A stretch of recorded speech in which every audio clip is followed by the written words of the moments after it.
Thank you, Chairman. We're now live streaming. I'll hand the meeting over to yourself. Thank you. Good afternoon and welcome everyone to Breckland Council's first virtual planning committee meeting.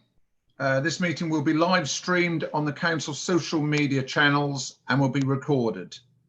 Once you join the meeting, please remain on mute. This avoids any unnecessary background noise disturbing the meeting. Controls to mute and unmute are displayed on your screen. Julie Britton, Democratic Services Officer, will take the roll call to confirm attendance. I'll take that at the end of this item, please, Julie. Could you please ensure that you mute or unmute your microphone before speaking to confirm attendance, and then mute your microphone, as no response will assume that a planning committee member is not in the meeting. Each application has an allotted time slot. There may be an occasion when the time runs over, and therefore attendees will remain in the waiting room until such time their application is ready to be heard. If for any reason the discussion finishes earlier than the time slot given, the meeting will be paused. I will work through the agenda, inviting the ward member, applicant, etc. to introduce and speak on each item as appropriate. Attendees for each application will be held in the waiting room until such time their application is heard. Teresa Smith, the Democratic Services team leader, will be in control of the waiting room. Ward members in attendance who have registered to speak on an application will be asked to speak last. A speaker will be given a maximum of 3 minutes, or in the case of more than one objector or supporter wishing to speak, up to a maximum of 3 minutes in total will need to be shared. Where an applicant and their agent intend to speak, the 3 minutes is split between the two. Other than when speaking, speakers will remain on mute. If you try to speak when not invited to, you may be required to leave the meeting. I will then check with the Democratic Services Officer in attendance if there are any members who wish to ask a question. If you wish to ask a question, please do this by clearly raising your hand, and please remain on mute until invited to speak. I will see declarations of interest in the usual manner. Members with a declaration should indicate this by raising their hand. The Democratic Service Officer in attendance will invite the councillor to unmute and declare their interest to the chairman. This councillor will at the relevant time be removed from the meeting and placed in the virtual waiting room until discussion and voting on that item has completed, after which they will return to the meeting. Once the application has been discussed and all questions answered, I will ask for a proposer and a seconder. This again should be done by raising your hand. The Democratic Services Officer will then invite each councillor to speak in turn. If any members should experience IT issues during the presentation and does not ask for it to be repeated, they will be unable to vote on the application. So can I confirm that all members present have heard the application in full before the vote is taken? I now invite members to vote on the application and raise their hand to either approve, refuse, or to abstain. Please keep hands raised until Julie Britton has confirmed their votes. I will then ask Julie Britton to read out the conclusion of the votes. A record of how each member voted will not be recorded unless a formal recorded vote has been requested in accordance with standing orders. Rules on voting: if the first vote is lost in considering an application, a new proposal will be requested. A vote for approval, if lost, does not automatically mean refused. On a tied vote, I, as the chairman, will have the casting vote if I choose to use it. It is also necessary for summary reasons for approvals or refusals to be identified in each case. Okay, I'm going to go over to the agenda for today, and item one. Actually, first of all, I'd like to take the roll call, if you don't mind, please, Julie, so we know we've got everyone in attendance.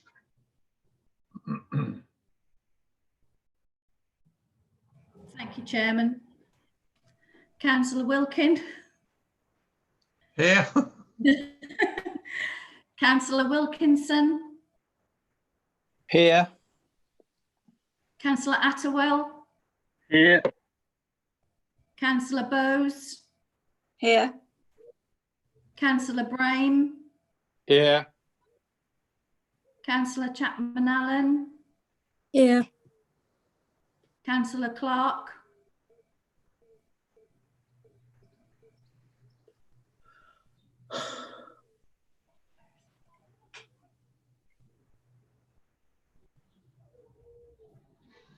Here. Councillor,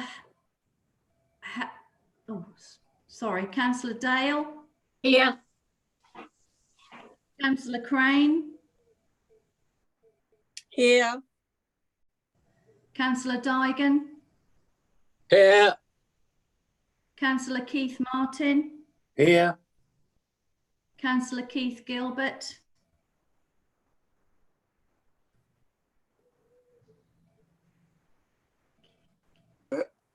Here. Thank you, Chairman. Everybody is present. Thank you. Councillor Martin, if you go to the top right-hand corner of your screen, you'll be able to mute yourself, please. Thank you. Okay, first item is item 1 is the minutes. It's to agree the minutes of our last meeting before this awful thing crashed upon us. So I gather you've all read the minutes. Has anyone got any query, or can I take those as agreed? Agreed, thank you. That's ideal. Thanks very much. Yeah, I've got a few thumbs come up, but no one said no. So I've taken those as agreed for that, Julie. Item 2, apologies and substitutes. I gather we've got a full complement, so we've got no one on there. Declarations of interests on item 3, I will take them as each item is raised. Item 4 of the agenda is chairman's announcements. Well, just to say, I never thought we'd be in this position where we were all in little boxes like the old quiz game, but we are. And more than anything, if anything to come from this awful disease, I'm not sure what happened, but for a cure, we have Fiona Hunter come back to us. So whether she's cured, I'm not sure, but she is back with us. She's back home. She's been on her little jollies, and now she's back in the family of Breckland. So nice to see Fiona back. Item 5, request to defer applications. I don't believe we have any at all. Julie? No. Okay, thank you. Any items of urgent business, please, Rebecca? No, thank you, Chairman. Okay, thank you. Item 7 is local plan update, and we have an update from Simon Wood. Oh, there you are, Simon. Thank you very much, Chairman. Just very briefly, that you and members will be aware that the Cabinet at its meeting on the 1st of June resolved to do a full review of the local plan and also approved the local development scheme. It also resolved that we write to the Planning Inspectorate and to the Ministry in respect of the recommendation by the Inspector that we do a partial review and the timescales associated with that. The next local plan working group meeting will be on the 26th of June, which will be open to all members. Thank you, Chairman. Thanks for that. Thank you very much, Simon. Okay, we go to our item 8 is deferred applications. And we start with 8A, which is land off Shibden Road, Westfield Road and Westfield Lane. Reference 3PL 2015-1490. And that's over to you, please, Rebecca. Thanks very much, Chairman. So the first item today is an outline planning application for 291 dwellings, land off Shipton Road, Westfield Road and Westfield Lane in Dereham.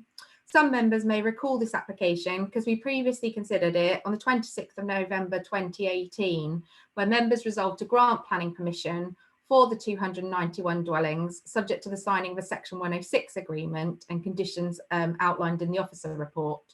And we've attached the officer report to this update report for information. Since that committee, we've been negotiating the Section 106 agreement, and that Section 106 agreement was in fact signed last November and completed.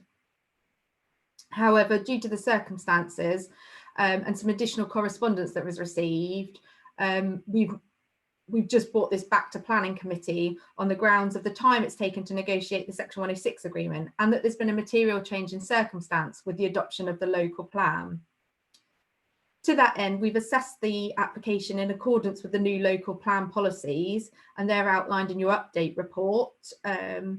But specifically the allocation policy, policy 5, but obviously we've considered all other relevant new policies in the local plan, and we consider that the application accords with all these policies, including the allocation policy 5, and obviously have an allocation policy. This site is allocated within the current local plan and in the settlement boundary, and therefore the principle of development has been established and continues to be established as per the previous application.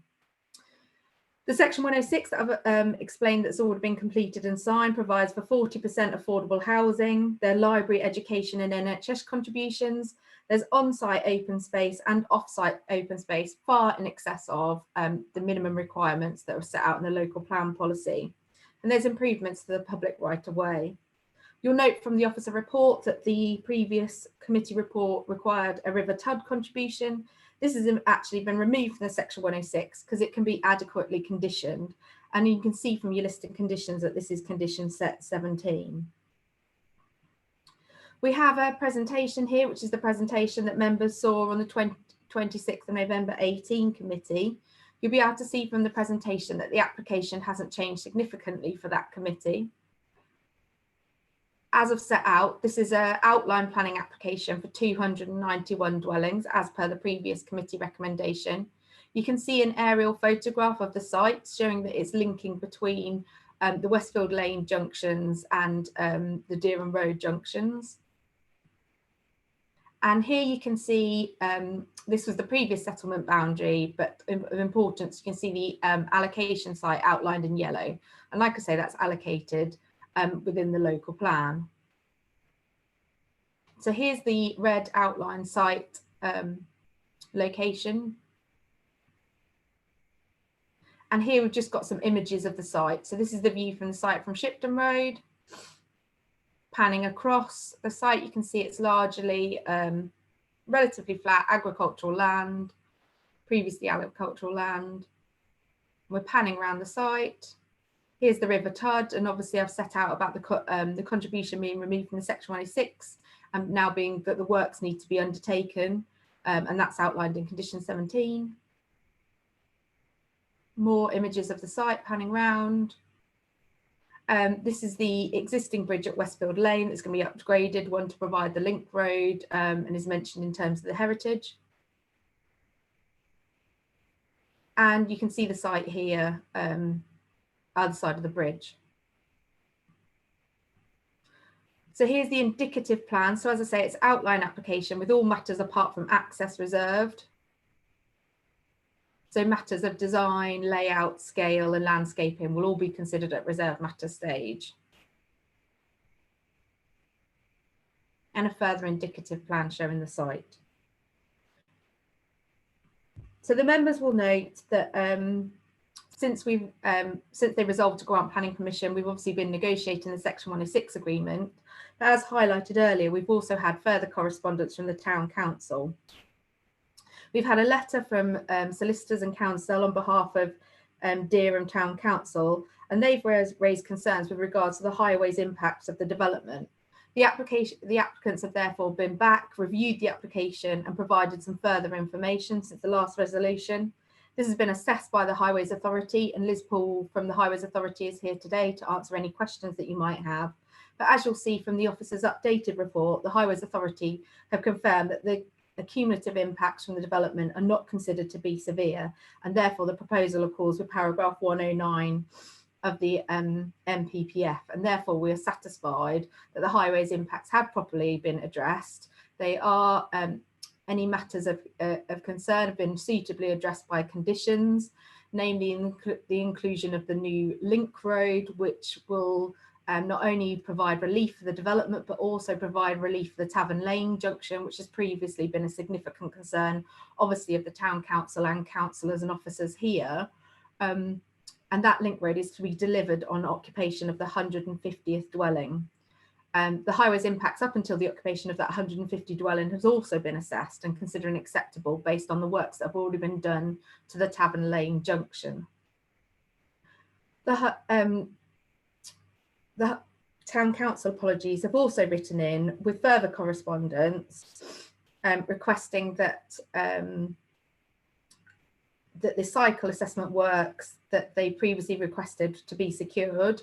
These are being secured by a planning condition that's referenced in the report. And also they've raised concerns about the link road and the design of it running through an estate.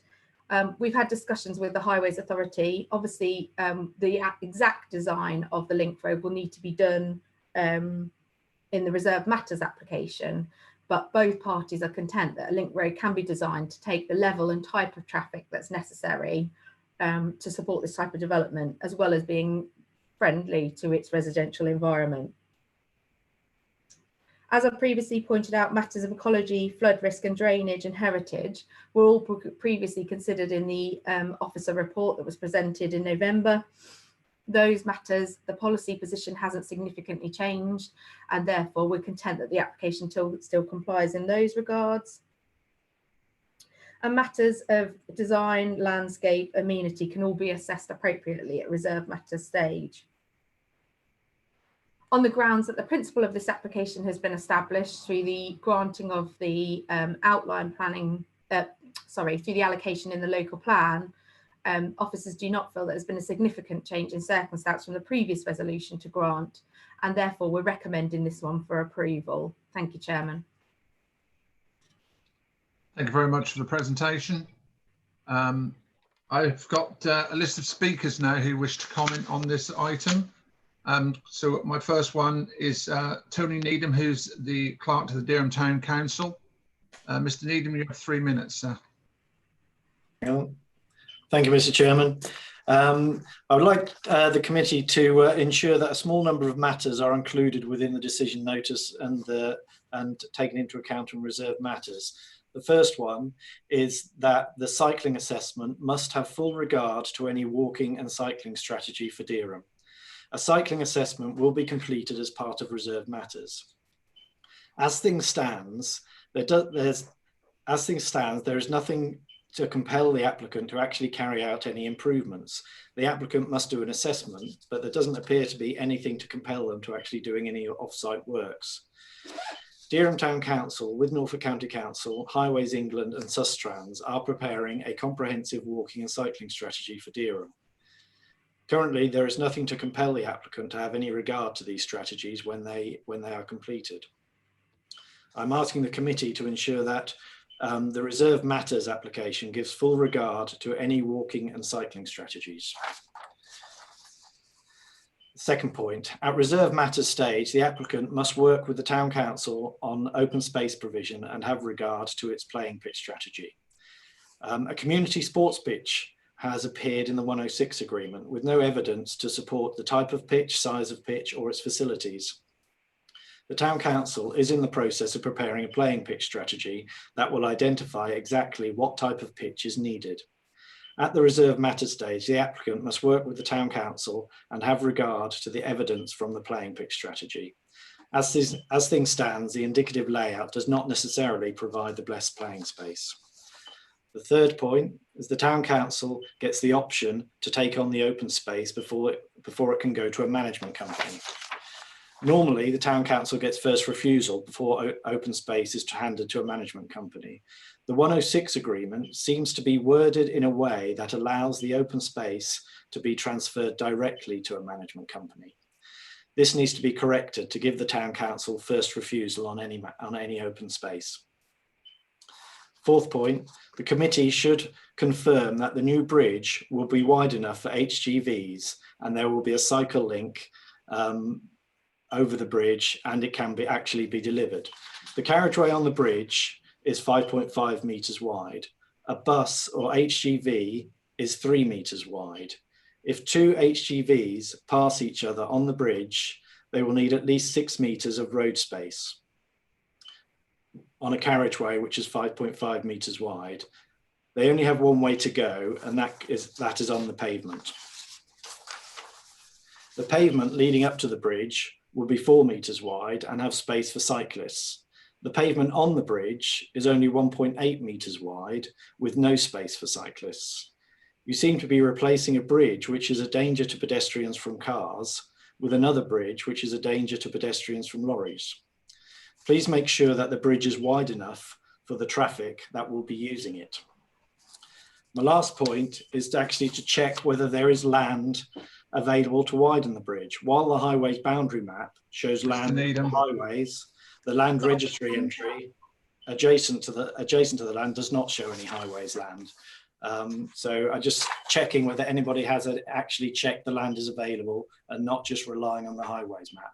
Thank you. Okay, thank you, Mr. Needham. Thank you. If you could mute yourself, please. Oh, well done. Thank you. There were some points raised there. I'll come back to the officer at the end if there's some additions you wish to do on that.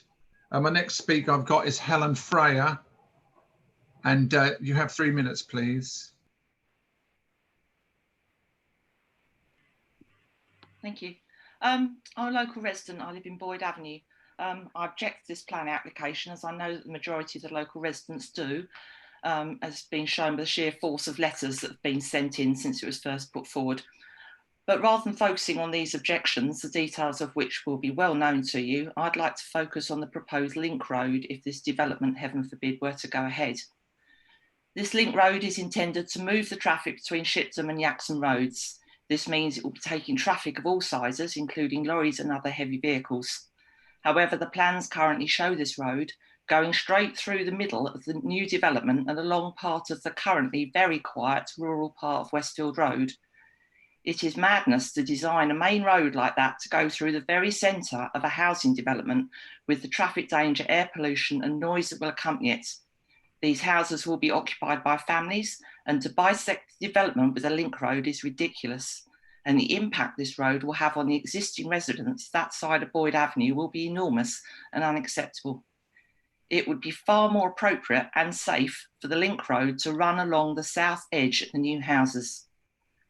The main traffic coming into Dereham does so to access the town centre or to get onto the A47 to Norwich. There are insufficient employment opportunities in Dereham for the current residents, so the new residents will also need to join the daily queue on the A47. In its current position on the plans, by using that part of Westfield Road for the link road, traffic coming from the new houses will inevitably rat run, cutting up through the rest of Westfield Road to the junction with School Lane, past the schools to reach the A47 junction by Roy's. The road by the schools is already extremely congested and dangerous at school times, and the recently improved development there will just add to the situation. And please do not pay any attention to the most recent traffic survey that was carried out there when we were all in lockdown and no traffic. The link road needs to be totally disconnected from that rural part of Westfield Road to stop this rat running happening. If the link road were to run along the south edge, the new housing would be protected from its impact. It would also protect the existing properties in Boyd Avenue from the impact. Traffic coming up from Westfield Village direction could join it where it crosses in order to access either Shipton or Yaxham Road. But then if the rest of the rural part of Westfield Road from there up to the school were to be blocked to vehicle access, it could be a cycle track and pathway. It would protect the roads from the school from additional traffic and would encourage all the new residents to access the school by biking or walking, which would be really beneficial and one of the given aims of the plan. During lockdown, while there's been very little traffic, many local residents have been using Westfield Road, cycling, walking for their exercise, and it's proving very popular. So I please urge... Thank you, Ms. Freyer. Thank you. Thank you very much for that. My next speaker I have from the agents, I have Phillip Atkinson and Simon Clulow. You have 3 minutes between you, gentlemen. Thank you. Thank you, Mr. Chairman. Members of the Planning Committee and members of the public, my name is Phillip Atkinson. I'm a Director of Land Pro and I'm here to speak in support of the Westfield Road application. As you're aware, the planning application has been brought back to committee to allow members to consider any material changes in circumstances that may have occurred since members originally resolved to grant planning permission in late 2018. The resolution then was to grant planning permission subject to the satisfactory completion of a Section 106 agreement covering a full suite of contributions as reported previously. This legal agreement was complex and took some time to prepare, but nevertheless, the Section 6 is now complete, was signed within 12 months of the original resolution, all conditions are agreed, and the planning permission is ready to be issued to start building much needed new homes on the application site. The only significant change since the original member resolution is that the new local plan is now adopted. Members will be aware that the new local plan allocates the application site for 290 new homes, and it can now be afforded full weight for decision-making purposes. The officer's report before you confirms that the Westfield Road scheme accords fully with the requirements of the relevant Dereham Housing Allocation Policy 5 relating to the site. The applicant is very aware that traffic issues in the town are the main concern. Importantly, it is confirmed by the Highway Authority and Breckland Council planners that there is no unacceptable traffic impact on the Travern Lane junction as a result of the Westfield Road proposals. This is because the scheme will successfully redistribute existing traffic between Shipton Road and Yaxham Road via the new link road as an alternative to traffic moving through Tavern Lane Junction. Indeed, this was the original aim of the scheme when it was first designed back in 2014. The Westfield Road proposal will take congestion from the Tavern Lane roundabout and ease traffic movement in the town. Atkinson, could I hold you there, please? Julie, is that a time? Time, yeah. Okay. Thank you. We're going to my colleague Simon's here to answer any questions that relate to technical traffic issues. Oh, okay, fine. Well, you can carry on a little bit longer then, sir. We were giving you half the time. I do apologise. No, sorry, just bear me 2 secs. So the Westfield Road proposals will take congestion away from the Tavern Lane roundabout and ease traffic movement in the town. The scheme will also improve footpath and cycle links locally, as well as delivering a large area of recreational open space to meet existing needs. As such, the Town Council's previous concern that there may be an unacceptable traffic or highway safety impact as a result of the scheme, either as a standalone development or in combination with other planned growth in the town, is now fully addressed. My colleagues Simon Clulow and Jane Crichton are present at the virtual committee today to answer any technical traffic or planning related questions related to the application proposal, should members have any further questions. Thank you for your time. Thank you, Ms Atkinson. I do apologise for the interruption. That's okay, no problem. I have Councillor Phillip Morton now, please. You have 3 minutes, please, Councillor.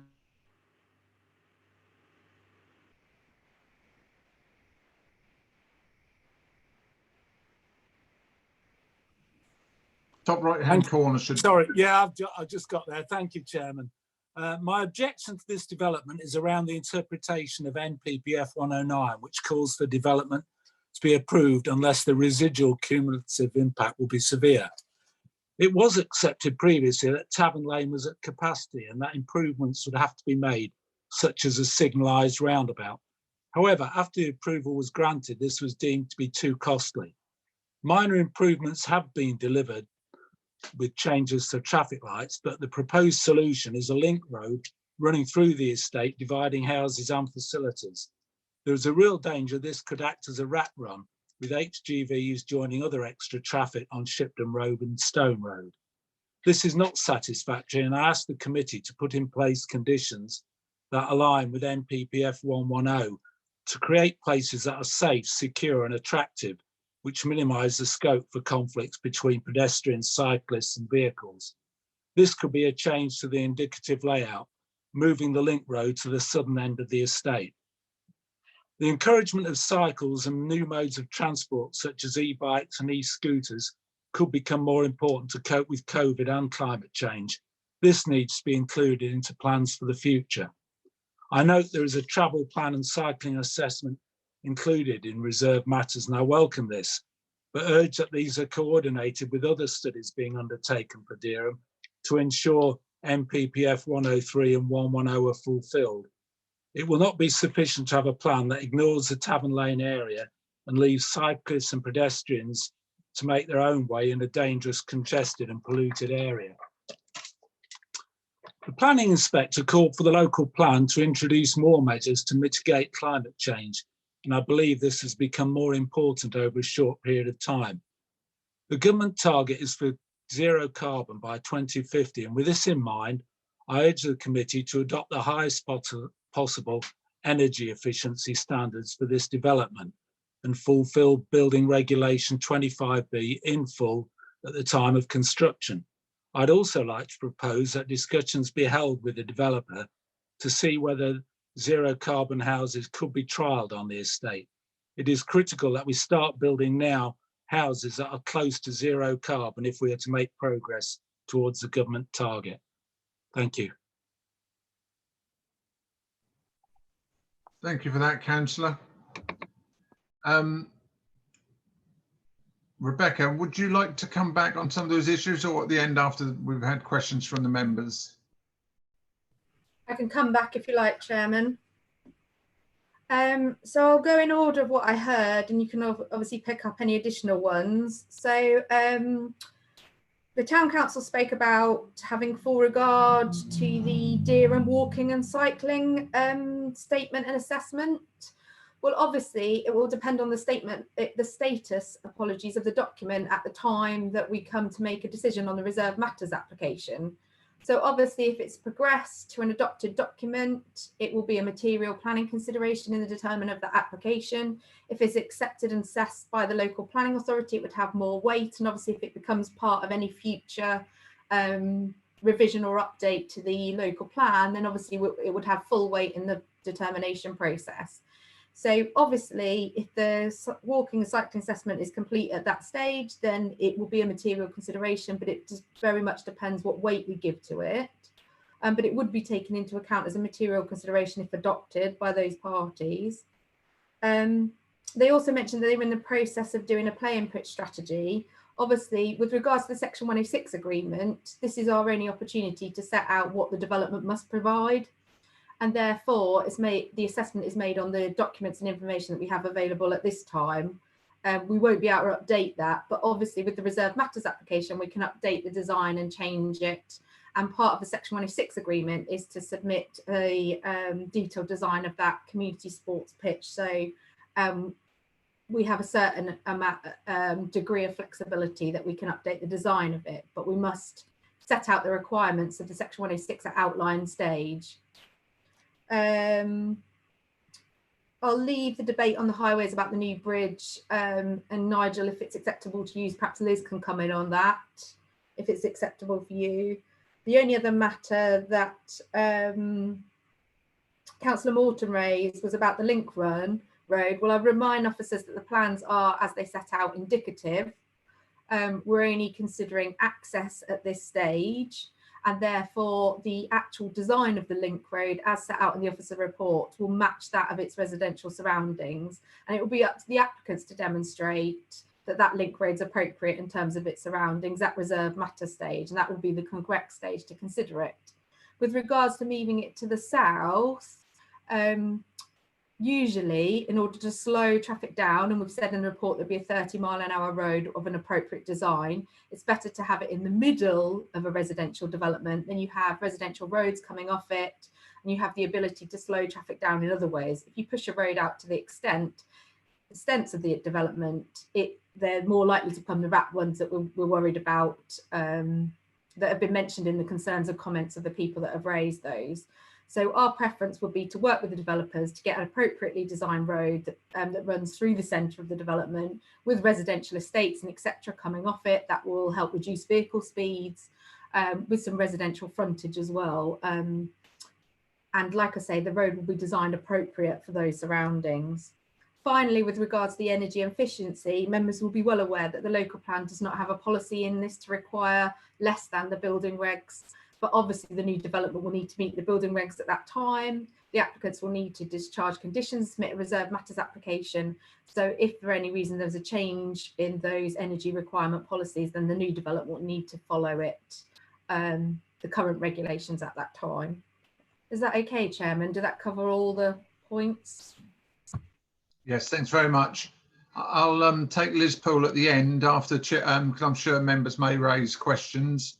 It's open to questions from members. We will try our best to keep you in order. At the moment, I've got Councillor Attwell, Councillor Doig and Councillor Clark. In that order, please.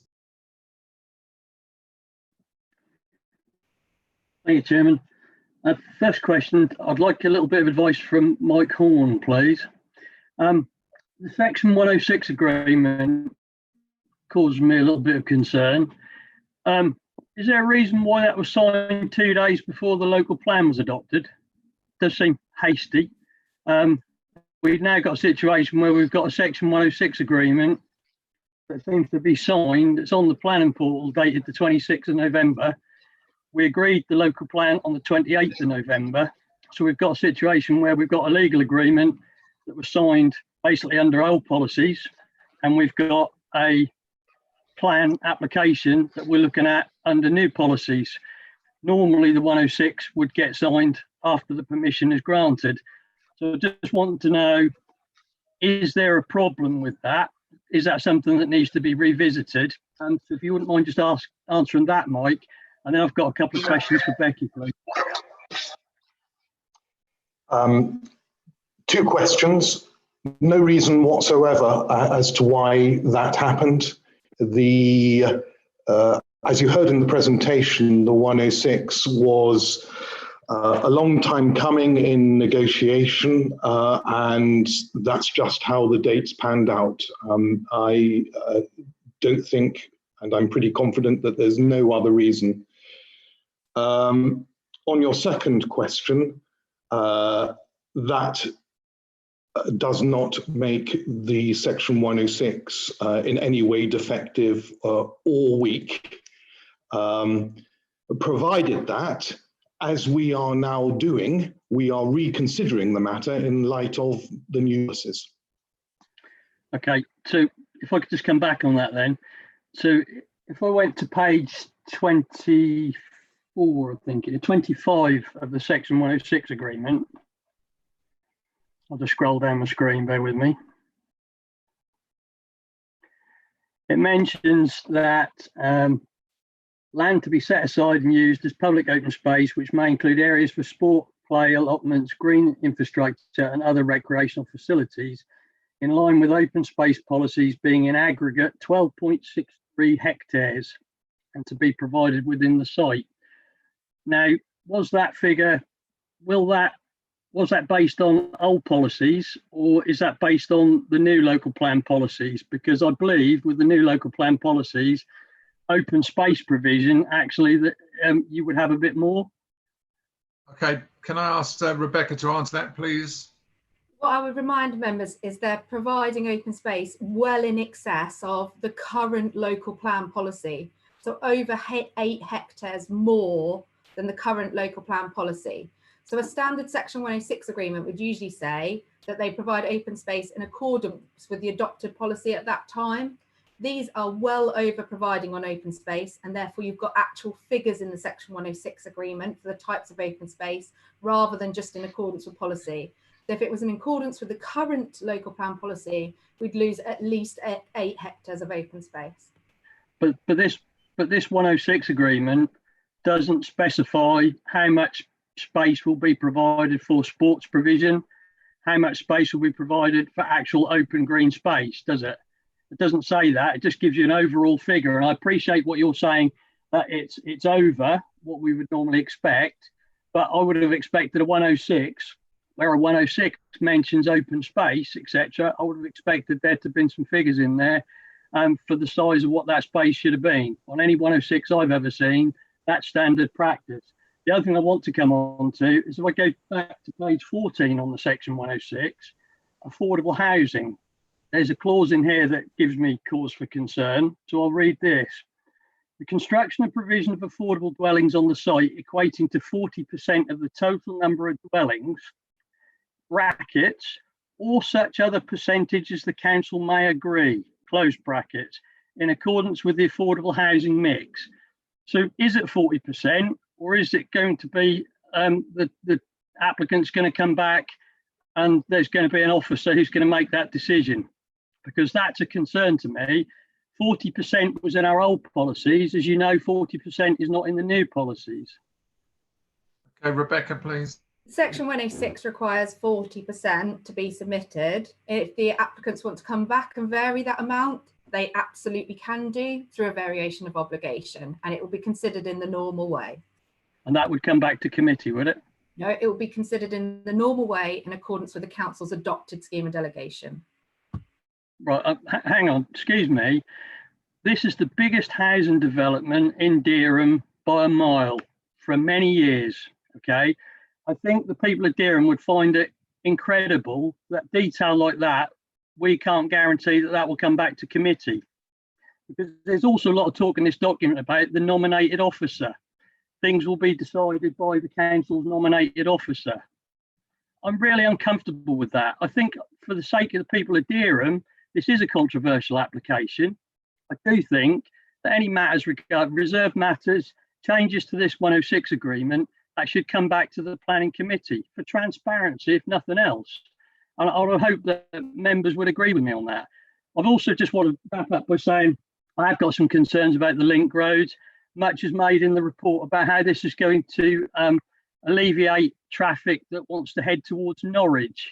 I've looked at the maps of Dereham. I failed to see how that will help traffic that wants to travel to Norwich. Anybody that's travelling from Shibden at the moment has to go up. If they want to go to Norwich, either go down Stone Road if they know that way, or they go off at the slip road at Toffwood before they get to the Tavern Lane junction. Same as if you're coming from Yaxham, you come to the Tesco roundabout, you've still got to go to the Tavern Lane junction to get onto the slip road to go to Norwich. I don't see how the link road will help alleviate traffic that wants to get to Norwich. I'm hoping that Liz Poole can explain more about that at the end of this presentation. But that's all from me. Thank you, Chairman. Thank you. Yes, I will come back to Liz Poole at the end. I've got Councillor Digan, please. Thank you. Thank you, Chairman. There was one question, one thing that Mr. Needham mentioned that I don't think Rebecca replied on. That was the status, the management of the local of the open space, whether it be a management company, town council, or it could even be Breckland Council, of course. Right. Rebecca. Yeah, so all the standard Section 106s are worded in exactly the same way. It's not a tiered approach to who takes on the management of the open space. It never has been in the Section 106 agreements. It's the option of the local authority to decide who will take on the management of that open space. So it gives us the option as the local authority to decide whether it's us, whether it's the town council, or whether it is a management company. In most situations, us as the local authority, as members will be aware, do not take on open spaces, and we always give the town council / parish council first option to do that. But the Section 106 standard wording, which has been checked by our legal team to make it reasonable and defendable in accordance with the requirements, is that it's not a tiered approach, but us as the local authority has to say what happens to the management of that open space. So basically, there's been no change of policy, you know, because we introduced this policy in about the year 2000, I think it was originally, and it would normally go to the town, normally be offered by the council to the town council. My other questions, I think, were mainly covered by Roger, but I might want to come back to speak to question Liz Poole later. Thank you. Okay, thank you, Councillor. Councillor Clark, please.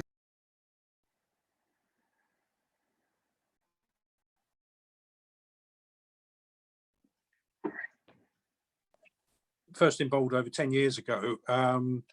First couple of questions to Rebecca, and then possibly also some observation for the committee and also Mr. Needham. First question is to Rebecca, is a couple of questions. Is it usual for the 106 to be signed prior to decision notice? That's my first question. Second question is the avoidance of doubt. That 291, as Councillor Attleborough said, is the largest scheme in the whole of Dereham, so it's going to have a major impact. Obviously, it's going to make a welcome contribution in some areas through the 106. Is the 291, that's the absolute maximum number of houses? And we've said, obviously, I think, Rebecca, that there is an option to give Dereham Town Council first refusal around the play areas, and I know that's worked well with Persimmon Homes and the Town Council in terms of Scott's Field, so I hope that that can be taken on board. But there are the two areas I've got concern. One is around the points that Councillor Needham raised around the Town Clerk raised, promoting him to councillor or demoting, around the width of the bridge and the cycleways, and the other one, which seems to be a change from, again, Liz Poole can come back to this, from our last meeting, 30th of April. The letter to Rebecca is about, and I'll quote this: "The link road will provide a good quality alternative route to using the Tavern Lane junction, especially for those vehicles leading to Norwich." And I think Councillor Attwell's mentioned that. I mean, it just seems to me that this is an outline and only indicative, and I think there are huge concerns, as I know people have contacted me and I know the area well, in terms of where this link road is going through. I understand obviously it's going to slow things down. Obviously, if you funnel all that additional traffic through areas that are already congested at various times with the two schools there, and again other traffic with the rat run, it's simply going to funnel back. So I don't see how providing this with another route through is actually going to necessarily solve the Tavern Lane thing. I would ask finally, and Rebecca can come back and we can do this, is we accept the principle of this, and again, whether we agree or not, it's an allocated site and we've approved it. However, this is only an outline, and I would propose that the committee, I'm sure, will have other reservations, that we really want to see for a scheme of this size and impact the, instead of reserve matters being delegated, we also have this coming back to the committee so we can actually have a further look at both these matters around both the bridge and the road, but also any of the other areas. For example, notwithstanding the 106, the applicant may well, as Persimmon Homes have done, wish to work with the town council and other parties so we get the best improvements that we can out of this. Thank you. Thank you for that, Councillor Clark. Rebecca, do you want to come in at the end, or did you want to answer some of those now? I'll go, and then that might help you with some of the questions. We always sign the Section 106 agreement before the decision notice, because obviously we need a signed Section 106 agreement to be able to issue a planning permission in terms of a decision notice.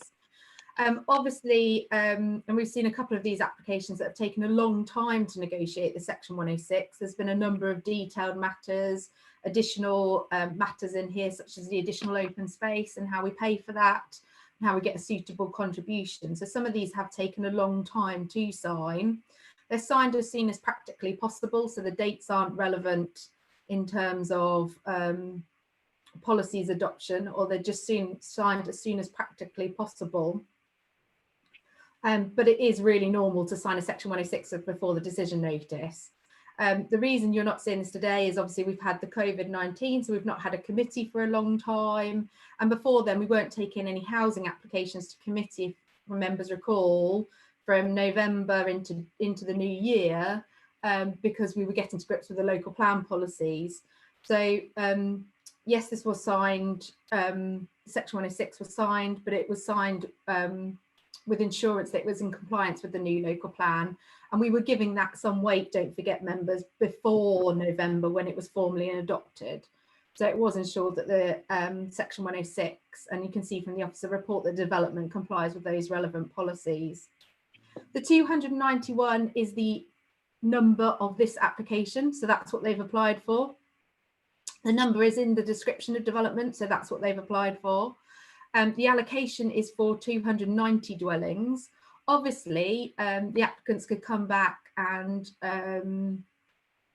request further development or higher densities, but that would need to be for a new full planning application, and we would need to consider that. And obviously, as per any variation to the Section 106 agreement, any reserve matters application, or any new full application on the site, it would need to follow the council's current scheme of delegation, in which case any member could call it in for committee and it'd be considered at chairman's panel, or as a significant application, it would be considered first at chairman's panel. But all applications of that type, whether they're variation of Section 106 agreements, whether it was the reserve matters application for any parts of or whole of this site, or any new applications to increase the density, they would all be full of the planning applications that would need consideration in accordance with adopted policy. Did that cover off Councillor Clark's point, Chairman? Yeah, fine. The Councillor Atwell, I'll take you at the end if you don't mind. I'll just want to go to Liz Poole, if that's okay.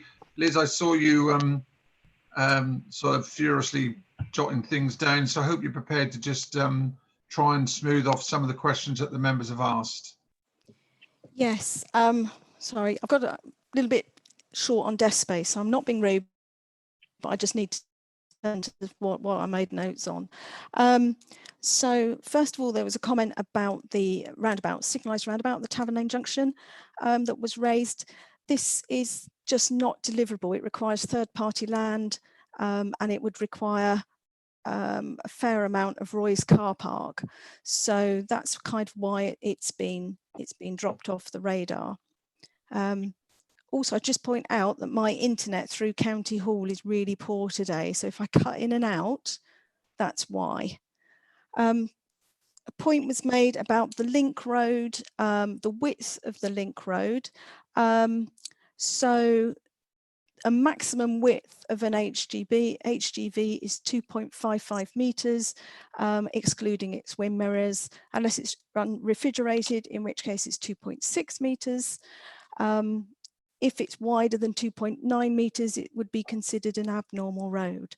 There are plenty of examples all around the county of roads that are 5.5 metres wide. It's a fairly standard width road, so there are no issues with that at all as far as we're concerned. There was a question about the link road and how it would help traffic to Norwich.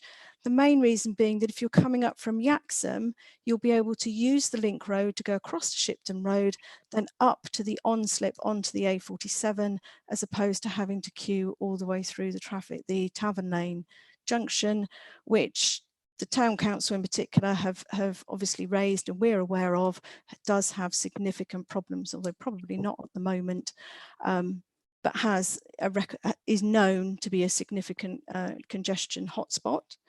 I think that could be it.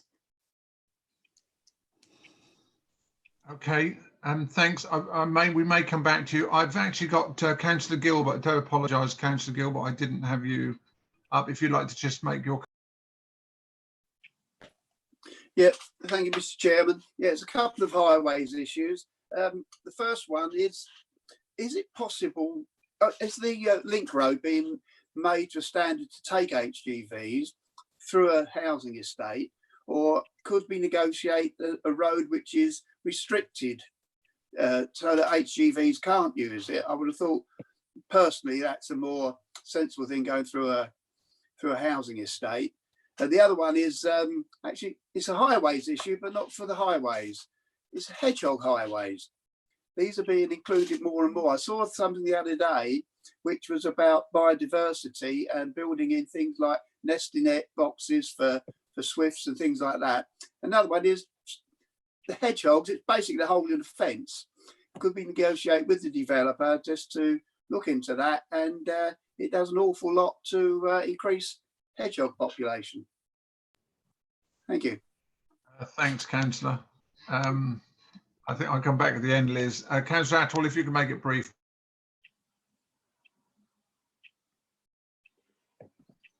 Thank you, Chairman. I am concerned. I take on board what Mr. Needham said about the width of this bridge. You're saying that's 5.5 metres wide, the carriageway, but you said that lorries are 2.5 metres wide. Did you say with or without mirrors? Excluding mirrors. Excluding mirrors. Yeah. So if you've got two HGVs meeting each other, going opposite directions on the highway, that'd be pretty scary for somebody who's standing on the footway, I would think, because they're almost going to be mounting it as they meet each other. That gives you very, very little room between HGVs traveling along there at say 30 miles an hour. I do agree with Mr. Needham. I think the bridge needs to be wider to take account of that. If your lorries are meeting each other and you need to account for wing mirrors, you're saying that lorries are 2.5 metres plus the wing mirrors when they meet. That doesn't give you a lot of room. And if I may, Chairman, I did want to come quickly back on the section 106. If It was just in the 106, I noticed that there doesn't seem to be any trigger points in there for provision of the open space and the sport provision, etc. I couldn't see them in the 106. Normally, you have to have that provision provided to the community by the time X amount of houses are built. And I couldn't see that anywhere in here. Can you just clarify, is that covered somewhere else, please? Thank you. Rebecca, do you know if there's a trigger or not? There will definitely be triggers in the Section 106 agreement. I don't know if Phil or Jane can confirm what they actually are.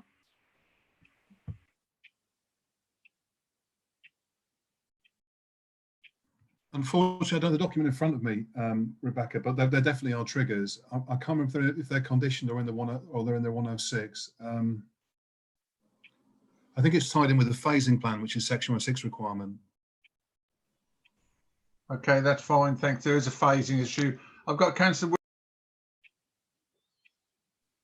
Thank you, Mr. Chairman. Yeah, it's just the highways. I'm just wondering if Liz could, for instance, now the slip road makes sense to me that it's going to reduce traffic moving around the Tavern Lane junction, as she stated that the Yaxham traffic or from traffic coming from the Tesco roundabout, for instance, delivery lorries to this part of the industrial area could then use that road to get through to the junction without going up through Tavern Lane. Could there be some restrictions put so this takes the situation away from two lorries passing, restrictions coming from one of the other directions, which it wouldn't benefit the lorries to do that as a rat run, because you can have a rat run, but it's got to benefit you doing it. And there's not a benefit for all traffic and all HGVs having to use that rat run. And that's for Liz. And the other question for the applicant, could I ask at this stage, so if you could honour the 40% affordable housing as stated in the Section 106 at the moment? Thank you.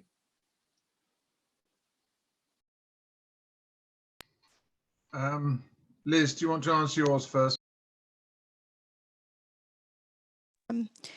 Yeah, there were a couple of things have been raised.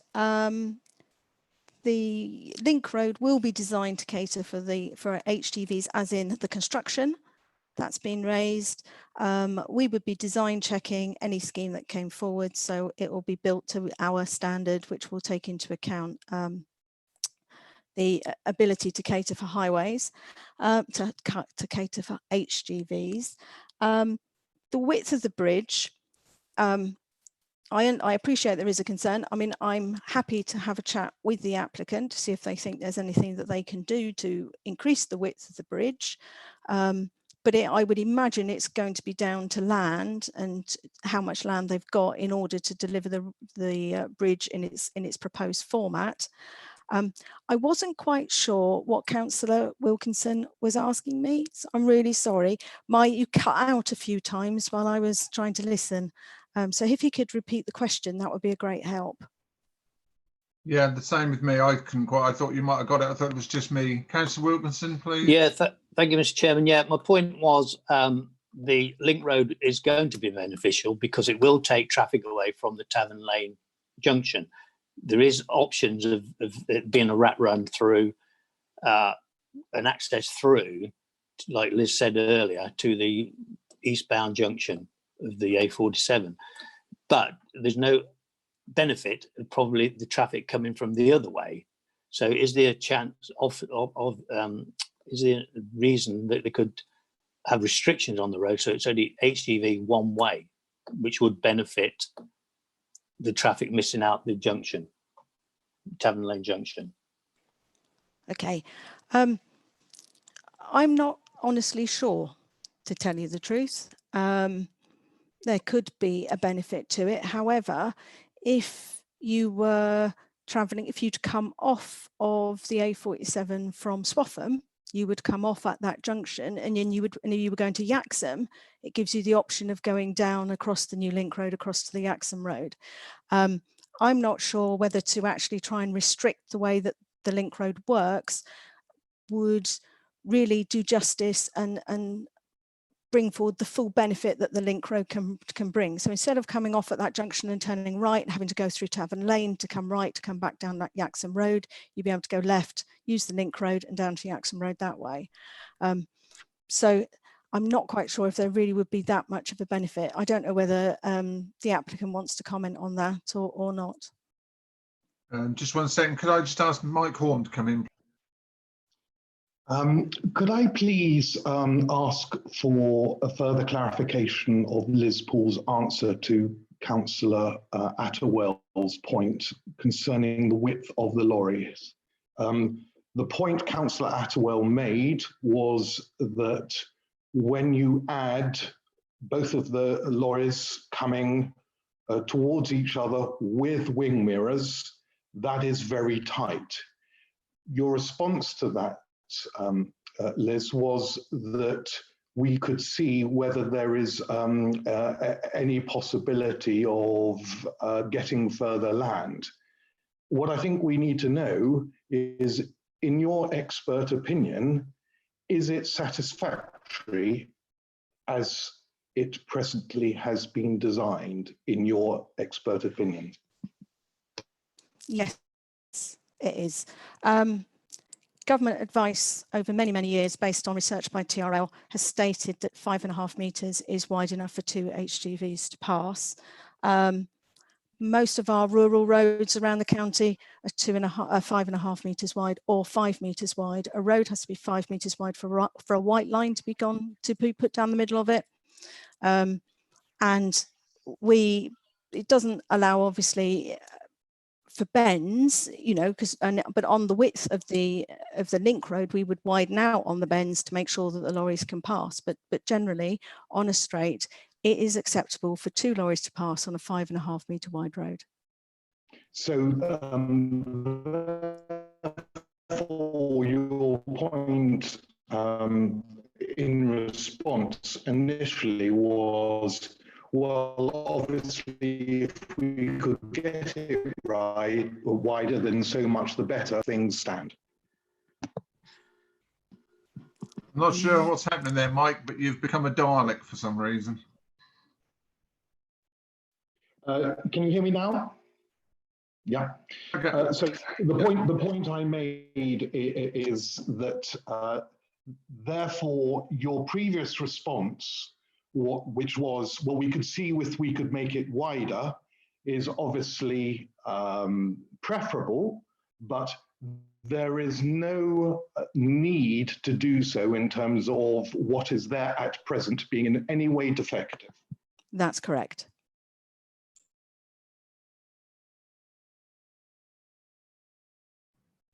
Sorry about this. I'm just going to take Councillor Attewell in a sec. Can I just say one thing, that the bridge, the instigation of the bridge rather than the remaining bridge with traffic lights was all my fault. I will admit to that. But from what I can see from the proposed plan for the bridge is that the surface is comparatively flat as well as wider, of course, than the existing bridge. So if we're imagining 2 lorries approaching, they will actually be able to see each other quite clearly and get themselves into a situation where one would allow the other to come through, whereas no lorries at all pass at the moment because of weight restriction, width restriction, etc. So I think we may be imagining a new running of the existing bridge, but the new bridge is a flatter, approachable surface. I believe I'm right with that, Liz. You can just shake your hands. I don't need you to confirm it. Just shake your head. Say, yes, Nigel, you're right. Thank you. Okay, so Councillor Attewell, please. Thank you, Chairman.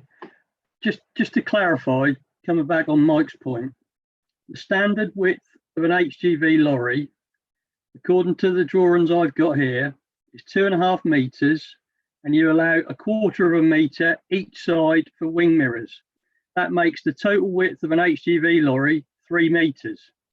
So if you've got 2 HGVs approaching on a road that's only 5.5 metres wide, the only place they're going to go is up onto the pavement, which I would say is not acceptable for pedestrians. Now, I understand what Liz Pool's saying. If it could be widened, it would be preferable. That then leads me on to ask the question, if there was the opportunity to widen it, is the land required to do so in the ownership of the applicant? Thank you.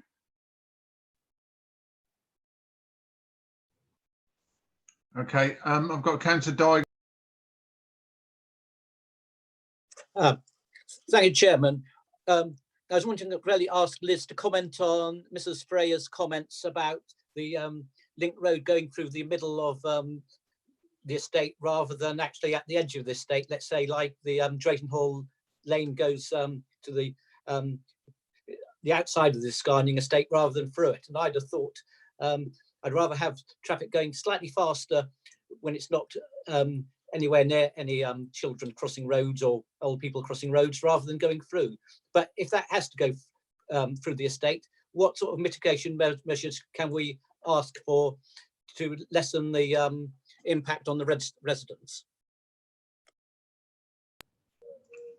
Liz, was that a question to Liz Pearl? Yes, Chairman. Okay, it's a sort of a joint question for Becky and I, really. The design of the link road when it comes forward will be designed to an appropriate standard. It will have footways, it will have cycleways. It depends on the environment that the local planning authority wants to create along there, how they want to create a sense of place. So it may have trees, it may have a boulevard effect, it could have a few bends in it to help slow the traffic down. Various things that you can do to encourage people to keep the speed at around 30, but also to create a sense of place. So we have lots of examples around the county where you come up with a scheme that fulfills a number of roles. So not only is it a link road or a spine road, but it can also be just a local access road, and it can provide a safe environment for people to be within that area. It could be that we feel that we can put some pedestrian crossing facilities in. It's really hard to think of it as at the moment because we haven't got a reserve matters application, so we don't quite know how any future developer wants to bring the site forward, and we also don't know what the aspirations of the local planning authority are on how they anticipate seeing that site being developed as it comes forward. But there are lots of things that we can do, and we will work. My estate team will work with any future developer to come up with an appropriate design. Thank you very much, Liz. I think that was succinctly put together. Rebecca, if you've nothing else to add, I'm going to actually sum up now. Oh, you do wish. Go on then. Sorry, Chairman. I've just got a couple of things. So I've just had a quick look at the section 106 to put people's minds at ease. There is triggers for the open space. So you need an open space scheme prior to development commencing. And then before first occupation for each phase, then they need to deliver that scheme. So basically they have to submit the details of the scheme prior to the development commencing of the open space and layout and how it's going to be done. And then prior to first occupation, then they need to lay out that scheme that's been approved. Any amendments to that will require a variation of obligation. And also there was mention of concerns over it being with the nominated officer, the section 106 certain aspects being decided by the nominated officer. So the nominated officer is defined in the definitions of the section 106, which is the senior officer responsible for DM. And Mike will cast me down if I'm wrong, but I would say that was Rob as director of place because he has delegated powers for everything in DM. So the nominated officer is obviously one of the directors for Breckland Council. So just to put your mind at ease with regards to the nominated officer. Also, just to make you aware, Chairman, I should have done in my presentation, so apologies, we have had 3 further representations from neighbouring properties. They raised no new comments to that set out in the supplementary or the officer report. And the Toffwood Life community is also written in today to set out their concerns with the development, which are all around the link road, the traffic on the main associated roads into Dereham, and concerns over flooding and ecology with regards to an environment. I think we'd agree that we've already discussed the link road and the traffic, and matters on flooding and ecology are covered in the November committee report. So unless you want me to read out their statement in full, Chairman, those matters are already covered in the officer's report and have been debated today.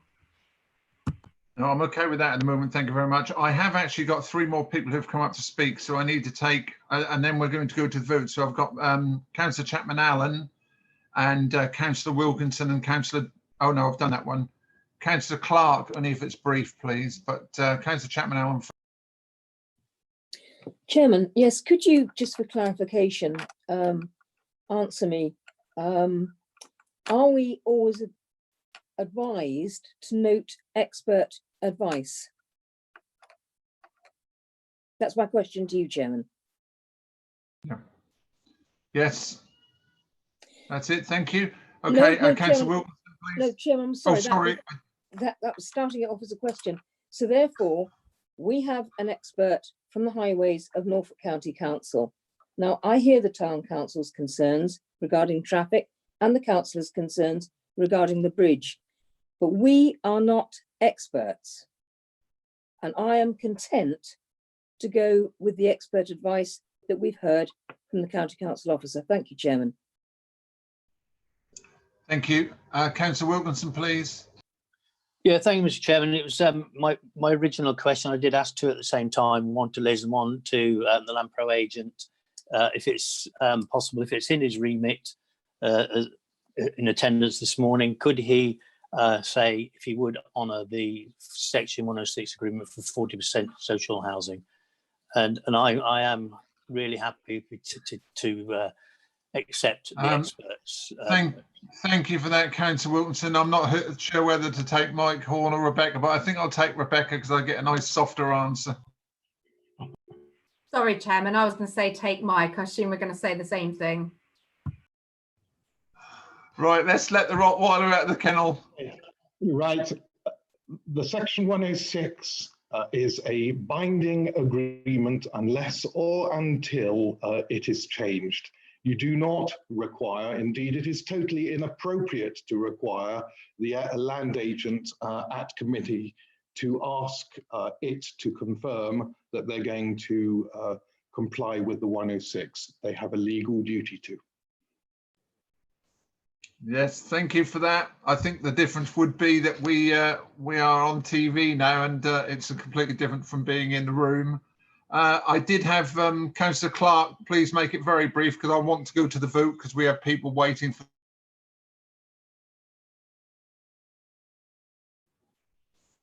Either turn your mic on or do sign. Thank you. Is that better, Chairman? Thank you.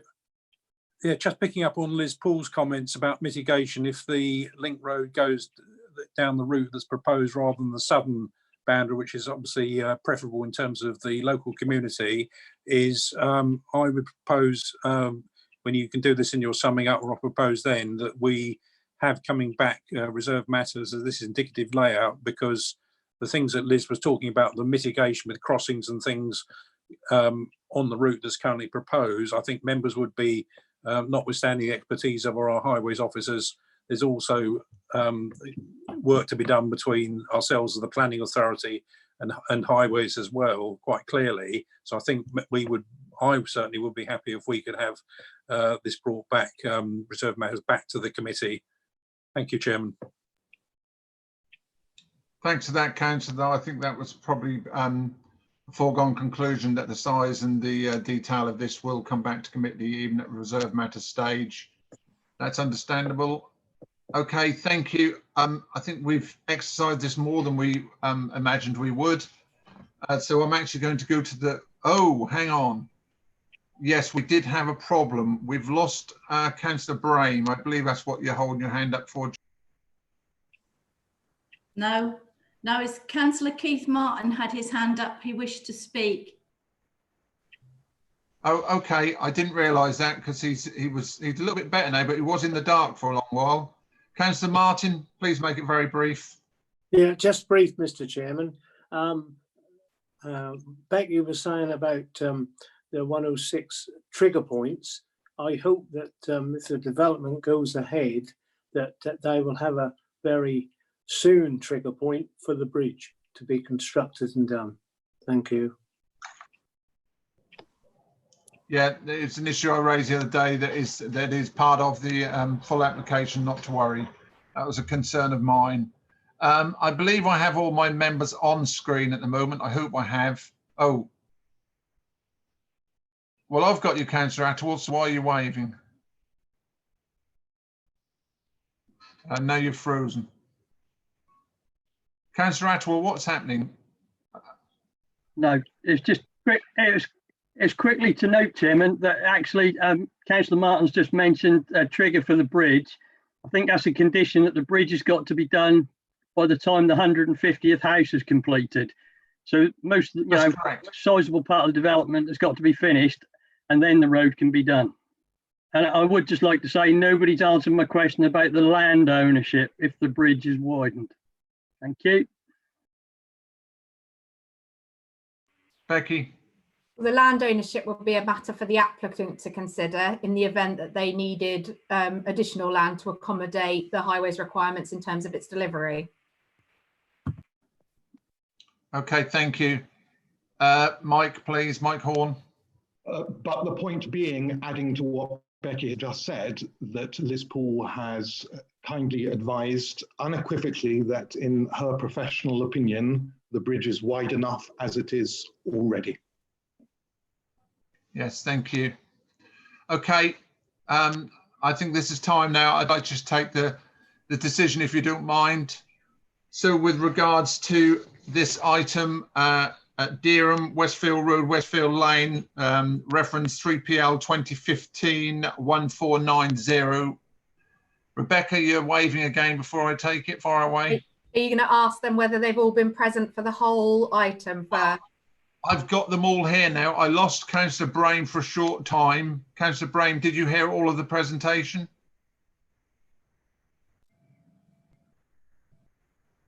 No, we can't hear you, Councillor Brame.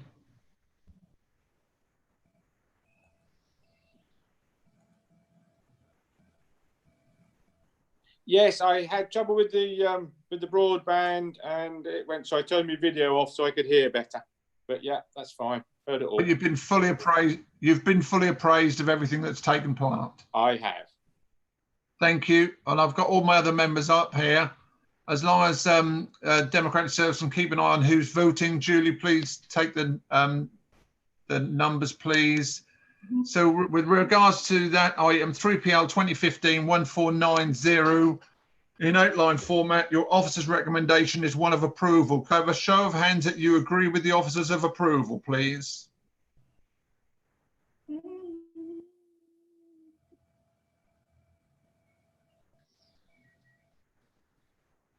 Chairman, everybody's... Julie? No, I didn't get nobody's hands up except for Peter's. No, I can see 9 hands. Confirmed, Chairman. And those against, please, hands down, and those up again who are against the application. I've got Councillor Atwell, Councillor Clark. So that's 9-2. Confirmed. Do you agree with that, Julie, please? I confirm, yes. Chairman. Thank you. Thank you, Teresa. Okay, so that item is approved. Thank you, members. We'll look forward to seeing that back at Reserve Matters stage. Thank you for our attendees who have spoken and taken part this morning, or this afternoon, should I say. Thank you very much. We're going to say goodbye to you now because we're moving on to our next item. Thank you. We have people in our waiting room. I believe we're going to just switch over. There'll be a slight delay as we go from one item to the next. I'll wait till the people join us.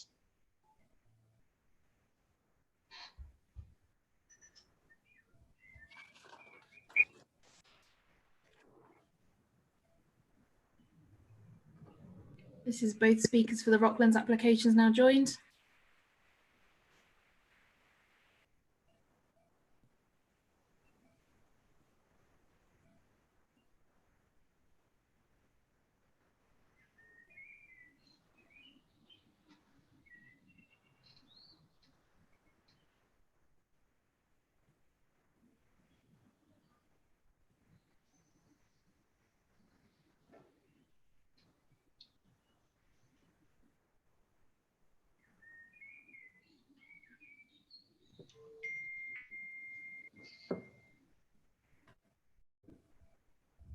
Can you hear me, Becky? Richard Harrison.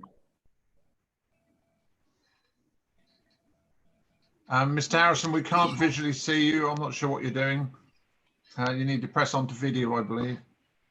Just done that. Yeah, we can see you now, Richard. We've got you, Mr. Harrison. Thank you. I've just lost Julie at the moment. Chairman, it's fine. I'm here. I can cover. I think Julie's turned her video off due to broadband issues, so it's okay. She can still see you, I'm sure. Okay. I've just had. Oh, that's all right. No, I've covered that off. I do apologise. First of all, gentlemen, I'm terribly sorry. The previous issue overran quite a considerably bit. So we're going to join now. So to all members, we're now going for Rocklands, which is Peel's Farm, Whiting's Lane, which is, we're going to start with 3PL 2019-1058 VAR. And I'm handing over this one to Fiona Hunter. Fiona.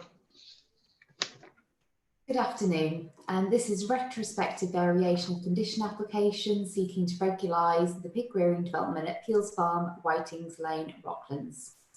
The application seeks to reduce the number of pig rearing units from 5 to 4, together with new positions and the addition of 6 metre flues. Next slide, please. This is the application site of Whitings Lane with Sandy Lane to the south. Next slide. This is the development site. So the 5th shed, which is outside of the red line, which you'll see to the south, is proposed to be changed to agricultural storage, and that is under a separate planning application, which you're going to hear after this item. Next slide, please. This is the site from Whitings Lane, the entrance, and please just continue through. This is from Sandy Lane looking up towards Whiting Lane. There you can see Unit 5 outside of the scope of this current new application. This is Sandy Lane, and you can see that there's been a bund erected on the site boundary. And this is from Sandy Lane East looking west towards the site, and you can see there's a haystack there hiding the 5th unit, and you can see units 1, 2, 3 and 4. And this is to the north of the application site, so you can see the landfalls screen quite a bit of the development. So each pig rearing unit is 61 metres in length, 15.6 metres in width and 6.1 metres in height. And the development is EIA, Environmental Impact Assessment Development, as the number of 30k plus pigs exceed the EIA regulation Schedule 1 threshold of 3,000 places. So originally we gave them permission for 5,000 pig places, but this variation reduces it to 4,000 pig places. Could you go through the slides, please? So here's the elevations. You can see the flues in comparison to the existing buildings, so they haven't been erected yet.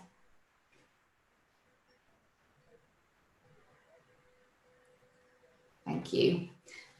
So we have liaised with our environmental health officer. As you may have seen, that they have raised some issues with the report submitted in respect of odour and noise. However, they've clarified they are not objecting, but just raising standard issues with the report. However, given the reduction of pig places from 5,000 to 4,000, there will be an improvement compared to what was permitted for odour and noise emissions, and that it wouldn't be necessary to ask for the reports to be amended.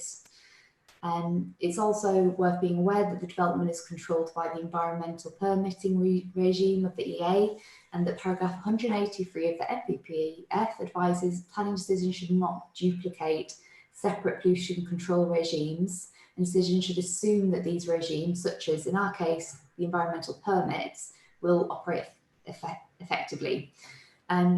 We have therefore suggested conditions that don't duplicate what would be controlled by the way of the EA permit. So, for example, we have said that odour and noise management plans only would come into effect, or would only require to be submitted and complied with, if the development's ever not covered by the EA permitting regime. And that's so that we don't duplicate in accordance with national guidance. We've also liaised with the Environment Agency to just get a little bit more detail in terms of what the EA permitting regime covers. And they've said that they can control activities such as delivery times and the mucking out of the pig units, whether they potentially cause an impact of odour or noise. However, they do balance that with certain activities do have to take place. So, for example, they couldn't say no mucking out could take place because it is necessary for pig rearing. Local residents prior to this application and during the course of the application have raised concerns and complaints in respect of noise and odour, so they are very important for this application. Our assessment has found, as supported by the statutory consultee, the EA, that the reduction in the number of pigs will reduce odour and noise compared to that approved. However, we are recommending that condition 8 in the committee report is updated. We received some additional noise information last week, showing that if you change the 1 metre bund on the eastern boundary to 2 metre, that there would be a minor improvement, but we're now asking them to look at a 2.5 metre bund and a 2.5 metre acoustic fence to see if that could be even more of an improvement. So that is our recommendation for an amendment today. If that proves to be a useful mechanism, then they would have to go ahead and build that. Another matter that is important for this application is landscape impact, because the buildings are in a slightly different position. They're moved southwards, and they're also including the additional 6 metre flues. And we've looked at it in comparison to the building designs, the landscape, the bund screening.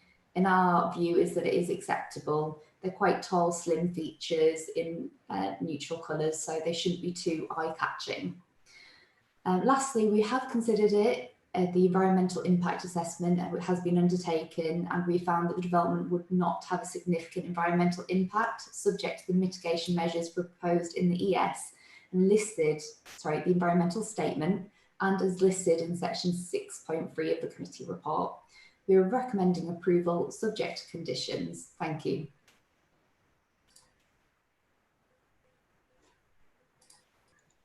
Okay, thank you, Fiona, for your presentation. Our first speaker we have is Mr. Richard Harrison of the Parish Council, please. You have 3 minutes, sir. You'll have to unmute yourself because we muted you. Go up, I think that's your top corner, sir. We won't start the clock until you start talking.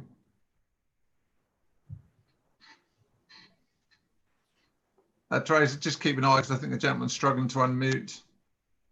Yeah, okay. You're there, sir. Far away. Okay. Richard Harrison, Rocklands Parish Council. My particular interest, before retirement, I served for 5 years on the DEFRA Programme Board for the environmental permitting regulations. So it's the environmental concerns that are of concern to us. Following our positive comments in support of the application on the 23rd of September last year, and having had more time to study the original and more recent documentation, including the recent case officer's report to the planning committee, Rocklands Parish Council now has some concerns about this application. I would emphasise concerns. We are not objecting per se. Regarding odour, the council's environmental health officer has identified that there was a missing table in the odour report, and that both the full permission and this proposed variation will still exceed recommended guidance levels for odour. Regarding noise, the council's environmental health officer has made the point that the noise should be assessed in accordance with British Standard 4142/2014, which has not been. If it had, it would have shown that reference levels would be exceeded by 5 decibels. 3 decibels is a doubling in sound pressure levels, not necessarily volume. Indeed, the environmental statement merely cites a 20% reduction in noise from current, that is the 5 buildings, rather than referencing any performance against reference statutory limits. Additionally, the Environment Agency has acknowledged that as the noise has been calculated rather than measured, complaints may still be received and could constitute a breach of the environmental permit. Environmental impact assessment. The environmental impact assessment has considered the imposition of monitoring in respect of odour emissions and noise, but then discounted it as the site is operating under an environmental permit, and the Environment Agency will investigate complaints. Now, relying on reported complaints solely, and critically the response times of the Environment Agency inspectors and or environmental health officers, is purely reactive. and does little to prevent incidents affecting neighbours, as they have already done. In conclusion, while the case officer concludes that the variation will reduce emissions, odour and noise compared to the 5 buildings, the data reports and proposed mitigation measures indicate residual unacceptable levels and gives little confidence that a controllable and reliable design is proposed. The repeated references to the need for interventions by the Environment Agency and/or environmental health officers paint the picture of a significant levels of uncertainty. Meanwhile, nearby neighbours and businesses will have to live with this unstable situation. As stated in our original comments, Rocklands Parish Council sympathises with the applicant, who has necessarily relied on the advice of others. Rocklands Parish Council respectfully requests that the planning Thank you, Mr. Harrison. I believe your time is up now. these concerns into consideration when determining this application. Thank you, Mr. Chairman. Thank you, Mr. Harrison. I've got Ian Pick, the agent. Are you wishing to speak, Mr. Pick, or are you here for questions? You need to unmute yourself. I don't do sign language. To speak. Oh, well done. Yes, far away. You have up to 3 minutes, sir. Mr. Chairman, members, thank you for the opportunity to speak on these applications. Planning permission was granted in January 2017 for the erection of 5 additional pig rearing sheds at Peels Farm. These applications have been made due to the built development differing from the approved plans in terms of the specific location of each shed. There are 2 planning applications before you. The first is for the retention of an agricultural building to be used for storage purposes. This building was built as a pig shed, but due to being set outside of the red line boundary of the original planning permission, it is unlawful. The application seeks to keep this building in the location it was erected, and its use will only be for storage, with a restrictive condition that it cannot be used for the housing of pigs. The current application at Peels Farm relates to the remaining 4 buildings. The 4 buildings, which are the subject of this planning application, are positioned 8.8 metres to the south of the location which is approved under the previous consent.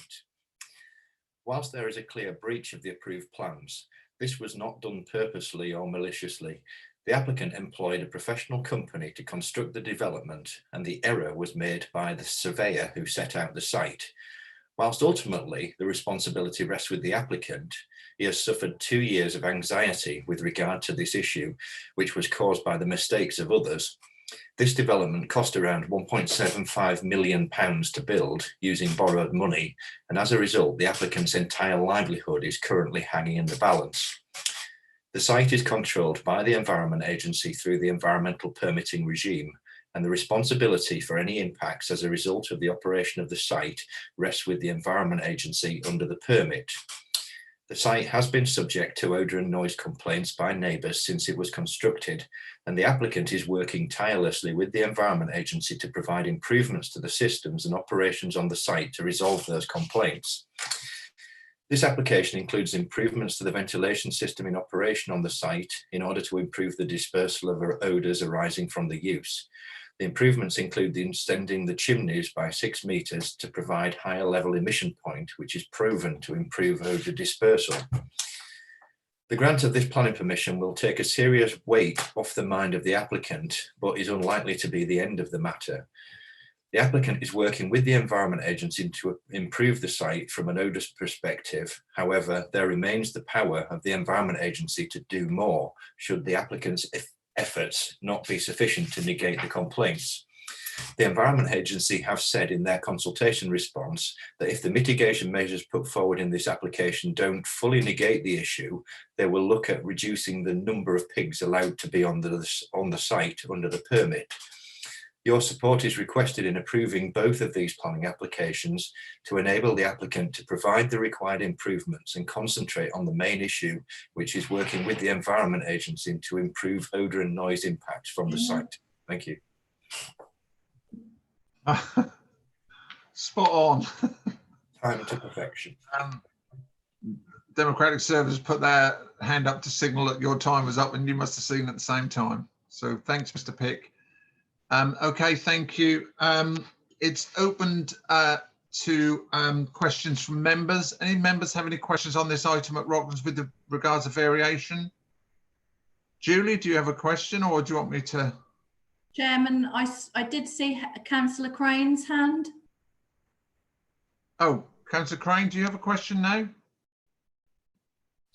No, sorry if I flapped my hand. It was not deliberate. I apologise. Okay, yeah. There's a lot of flies around your way.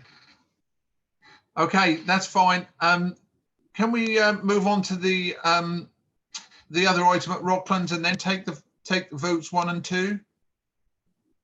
Rebecca? Or do you want to take the vote now on this variation? The best thing to do, Chairman, would be to take the vote on this application now and determine this one, and then take the second item, albeit that Mr. Okay, thank you. Okay, thanks very much. Okay, members, you heard that. We're going to take a vote on the variation of this item at Rocklands. And so this one is for 3PL 2019-1058/VAR. And your officer's recommendation on this item is one of approval. Could I have a show of hands, please, for approval? 1, 2, 3, 4, 5, 6, 7, 8, 9, 10. Have I got someone missing? No, 11 on the top.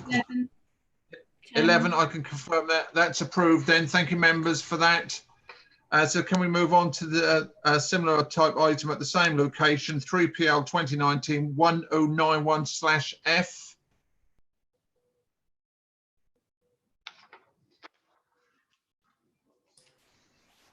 So this is the full planning application that I referred to for the erections and the retrospective erection of a agricultural storage building at Peels Farm, Whitings Lane, Rocklands. If you could go through the slides. So it's just to the south of where the previous 4 agricultural units are off Whiting Lane. You can see Peels Farm and historic buildings in that image. And here you can see how the 5th building relates to the previous 4 that we were considering. And it's the one closest to the drainage area at the south. Again, just as a reminder, this is the site entrance. You can't actually see that 5th building on that previous photo, but you can see it here. So you can see it's in muted colours and it's not particularly visually eye-catching in the landscape. And again, Sandy Lane, immediately adjacent, you can't see it because of the bund, but then when you go further to the east, once you've taken away that hay bale, which is unlikely to be a permanent feature, you will be able to see the upper part of the building. So we have consulted with the various statutory consultees, environmental health. They're not raising an objection to this building. It is mainly screened by the bund, and it won't have the flues because it's an agricultural building. And here you can see the diameters of the property, so it's quite a large structure. So having assessed this application, we have found it to be acceptable. And whilst there has been concern raised from a neighbour in respect to the visual impact because of its grouping with the other buildings and because of its agricultural nature and the screening, we haven't found that to be an issue where we need to recommend refusal. I have liaised with the highways officer this morning because a neighbour raised a question of whether we should be controlling where the traffic movements for this building should be going. So I do have an additional condition to recommend, and that is to add a condition that says that all traffic shall enter and leave the site to the northwest via Rocklands Road, and there should be no direct access from the site onto the unclassified road Sandy Lane.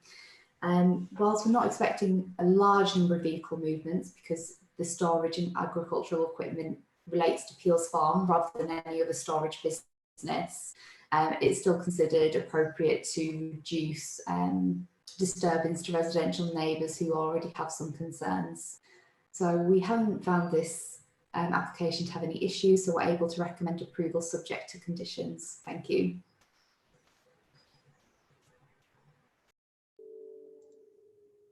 Thank you very much. Thank you. It's open to questions from members. Do members have any questions on this item, please? Councillor Brame, and then Councillor. Thank you, Chairman. It is on this item, but more also on the other one.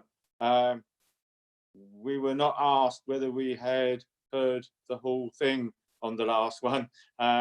Yes, we all put our hands up, but nobody confirmed that they had heard it all. And I thought better mention that before we vote for this one. Can we add it together or something? Yes, that's fine. That was my fault. Lost time. I gather you heard everything, did you, Councillor Brain? Yes, I was here for the whole meeting and heard everything. Terrific. Thank you very much. Councillor Wilkinson, please. Thank you, Mr. Chairman. I'd just like to ask if the bund could be extended down the east side. I think that to cover that building once it goes up, because if it's where the other side of the haystack, it was visible from the road. I think that would benefit both parties actually, if that's possible, to extend the bund eastwards. Fiona. So the 2 metre bund as currently built is on the southern boundary, and then it wraps around the southeastern corner. So you already have some screening. My view is visually it doesn't need to be extended any further to screen Unit 5, but we are exploring extending it under the variation, which I appreciate is separate to this application. So in my view, it isn't required for visual screening. That, you know, the top half of the building isn't visually offensive in our view as the planning department.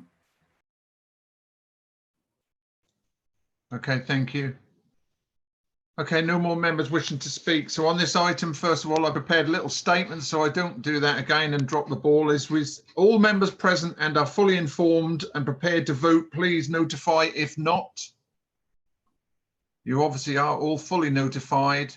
So then for this item, which is, sorry, buried under paperwork now, you've got me all going. So this item is for 3PL 2019-1091/F at Rocklands again. Could I have a show of hands if you agree with the officer's recommendation of approval?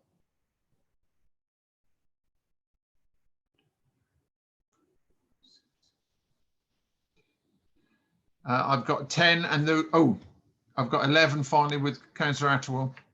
That's unanimous. Do you agree on that, girls? Julie or Yes, Teresa? Chairman. Yes, Chairman. 11. Thank you. Okay, thank you. Mike Horn, please. Chairman, can I just for the record ask you please to confirm retrospectively that everybody heard and was able to vote on the previous application, i.e. the variation, just for the record. You did ask Councillor Brain, but... Yes, thanks, members. I gather all heard the variation and voted on it. You did hear the full presentation. No one didn't. No, thank you. Okay, thank you, Mike. Okay, thank you, members. Thank you to Mr. Harrison and Mr. Pick. And I do apologise for the delay in the waiting room. And thank you, and stay safe, as they say.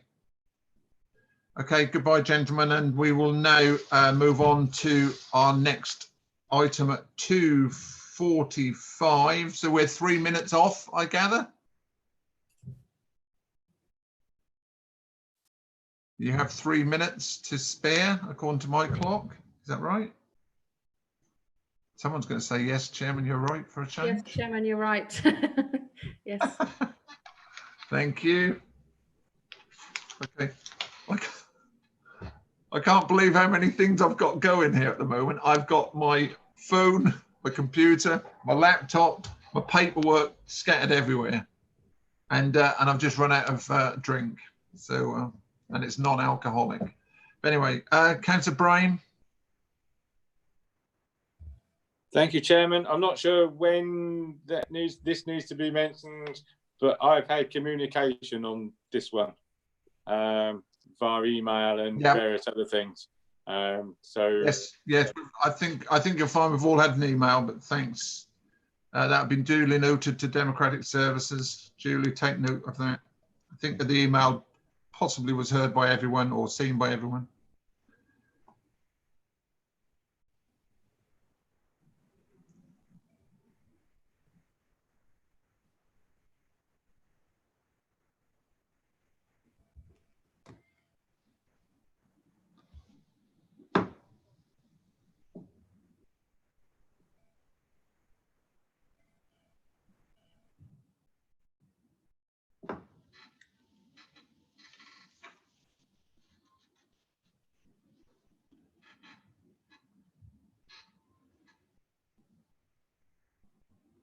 I've had a request for a comfort break as soon as possible, so we will take just a short 5 minutes after Weeting, 5 minutes for you to go off and have a quick comfort if everyone's all right with that. I hope it's going to be around about half an hour. Old Buckland's being heard at 3:15, all being well. 5 minutes for everyone to just go and put fluid in or take fluid out.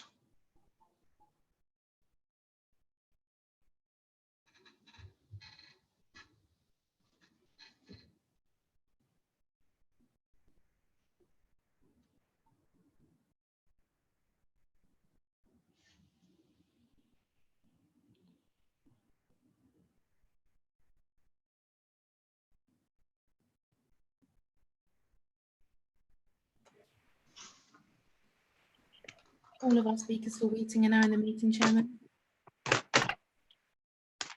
Okay, thank you. We have some more people joining us. We have our leader, Councillor Sam Chapman-Allen is here. And we have also, we should have Ray Thornley, who's an objector. John Williams, who's the agent. They're not come through visually yet. And we should have Councillor Mike Nairn joining us as well. I haven't seen him. I've got Mr. Williams. I can see Mr. Williams. Yeah. I've got them coming up, but not fully visual yet. You need to press it again. Mr. Williams, if you can mute your sound, please.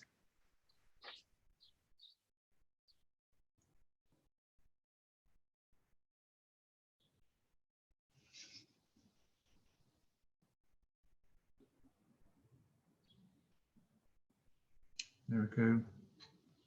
We're nearly there. Okay, I've just got Julie to join us, but I can carry on. I'm sure she can hear everything we're saying. Okay, welcome, Mr. Thornley and Mr. Williams and Councillor Mike Nairn and of course Councillor Sam Chapman-Allen. Members, we're now going to take on an item at Weeting, land at Brandon Road, which is 3PL 2019-0189/F. And that's over to you, Rebecca, for this presentation. Thank you very much, Chairman. So as the Chairman's just previously set out, we've got an application here for a crematorium at Weeting. You can see the site area on the photo in front of you.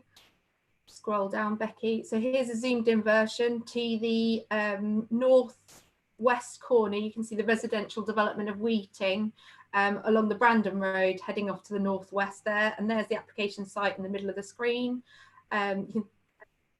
This is the red location plan of the application site. So you recall that field. It's currently a green agricultural open field.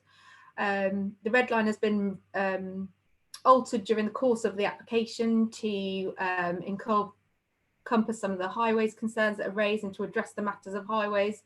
And we'll come on to that at the minute. But the application site here you can see is the corner of this field just off Brandon Road with Peppers High Hill Road to the north. And then, like I say, just to that northwest corner, you can see the actual rear gardens of the properties that comprise of Weeting. And to the south there, they're agricultural buildings. So this is the application site showing broadly where it sits in relation to the settlement boundary. You can see the settlement boundary of Weeting, just that northwest corner where the residential properties sit. You'll also note from this map the blue, which is the mapped flood zones areas, which apply to this area of Weeting. And here you can see the amended highways plan. So as I say, during the course of the application, the red location plan was amended. Some concerns were raised by the Highways Authority about visibility and access coming onto the Mumford Road, which is to the east of the application site. You'll note from the plan that there is no access onto the Brandon Road, which is to the west of the application site, and that the access to the site is off Peppers High Hill, which is to the north. But this is the amended highways plan that's been subject to consultation for the highway and the basis for them removing their objections to the scheme. So you'll note from the officer report that there is mention of the need to remove trees from the application site to make way for the highways upgrades. You'll note from the officer report that the Highways Authority are satisfied that their visibility and highways requirements can be met through these amendments that the applicant has worked on and worked up with the assistance of the Highways Authority. You'll also note from the officer report that the tree officer raises no objections to the tree works that are proposed and has been consulted on them those grounds, and thinks that adequate replacement planting can be applied to make way for those visual impacts. You will, however, note from the reasons for refusal that we are concerned about the highways works and how they draw attention to the site in their totality, that with the highways works themselves and the removal of trees. And I'll come on to that when I come on to the reasons for refusal at the end. So this is the applicant submitted site and block plan. So this is quite a busy plan, but as you can see from the plan that the applicant intends to do quite a significant amount of works in terms of landscaping to the site.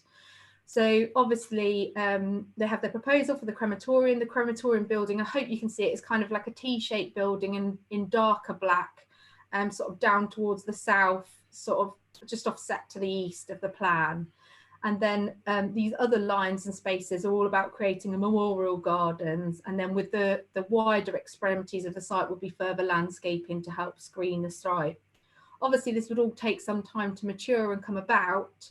But it is likely that when you see the proposals for the crematorium in a second, it being a single story building with a spire, once landscaping has matured, that it would largely screen the building in this location, albeit change the character of the landscape. And again, we'll come on to that when we talk about the reasons for refusal. So here's the building that's proposed in itself. So like I say, all single story apart from the spire, very low key, very modest, clad building.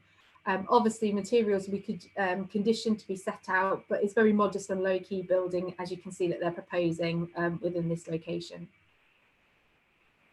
And here are the other elevation plans, just so you can see it from all angles. And this is the proposed floor plan, just to show the seating of the chapel, the additional office space, etc. And this is just a further ancillary building that's required, and your cycle parking that's required to facilitate the development. So here we've just got some photos of the site. So here we are at the junction of, sorry, this is Peppers High Hill junction off the Brandon Road. So this is the junction, this is the corner of the site. So this, on this corner of the site, you wouldn't have an access onto Brandon Road. And then further to the left of your screen, you'd have an access off Peppers High Hill.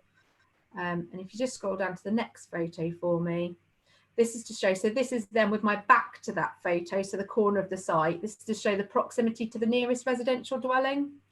So obviously there have been a significant number of representations to this application and concerns raised for the reasons set out in the officer report, which is set out at length. Obviously visual impact, impact on amenity, noise, traffic, odour are all raised on that report. So the reason for including this photo is to demonstrate the distance that the site, this is the far corner of the site, would be to the nearest residential properties, which you can see in the distance there, but also on the landscaping plan, we saw the significant amount of landscaping that they want to put in terms of memorial gardens, so that they are a significant distance from the nearest residential property. And that's why we haven't raised any concerns with regards to amenity and those matters that I'd spelled out, and that's further set out in the officer report. So, that was the western boundary, that was the view of the western site boundary hedgerow along the Brandon Road, just to show what currently exists in there, but obviously the applicants are proposing significantly more screening and landscaping. This is the view looking north from within the site towards the northern boundary. And you can see that currently it's just a wide open agricultural piece of land that was previously used for that purpose. And this is the view looking southwest along the northern boundary from Mumford Road across the site. And finally, we're just looking at the view southeast from Peppers High Hill to the Brandon Road junction. And this is where the junction will be moved in accordance with that highways plan that we saw earlier. So just to run through the application, this was an application which required an environmental impact assessment. That environmental impact assessment was a grounds of ecology only. Obviously, the application has been assessed on that basis and it's considered acceptable with no objections raised from our ecologist or from Natural England. And they've had conversations with regards to the site. This is mainly due for it falling within the SPA boundary and obviously within the Stone Curlew boundary, but both those parties are satisfied in ecological terms and EIA terms that the development is acceptable and could be made acceptable with the mitigation and the conditions that they propose.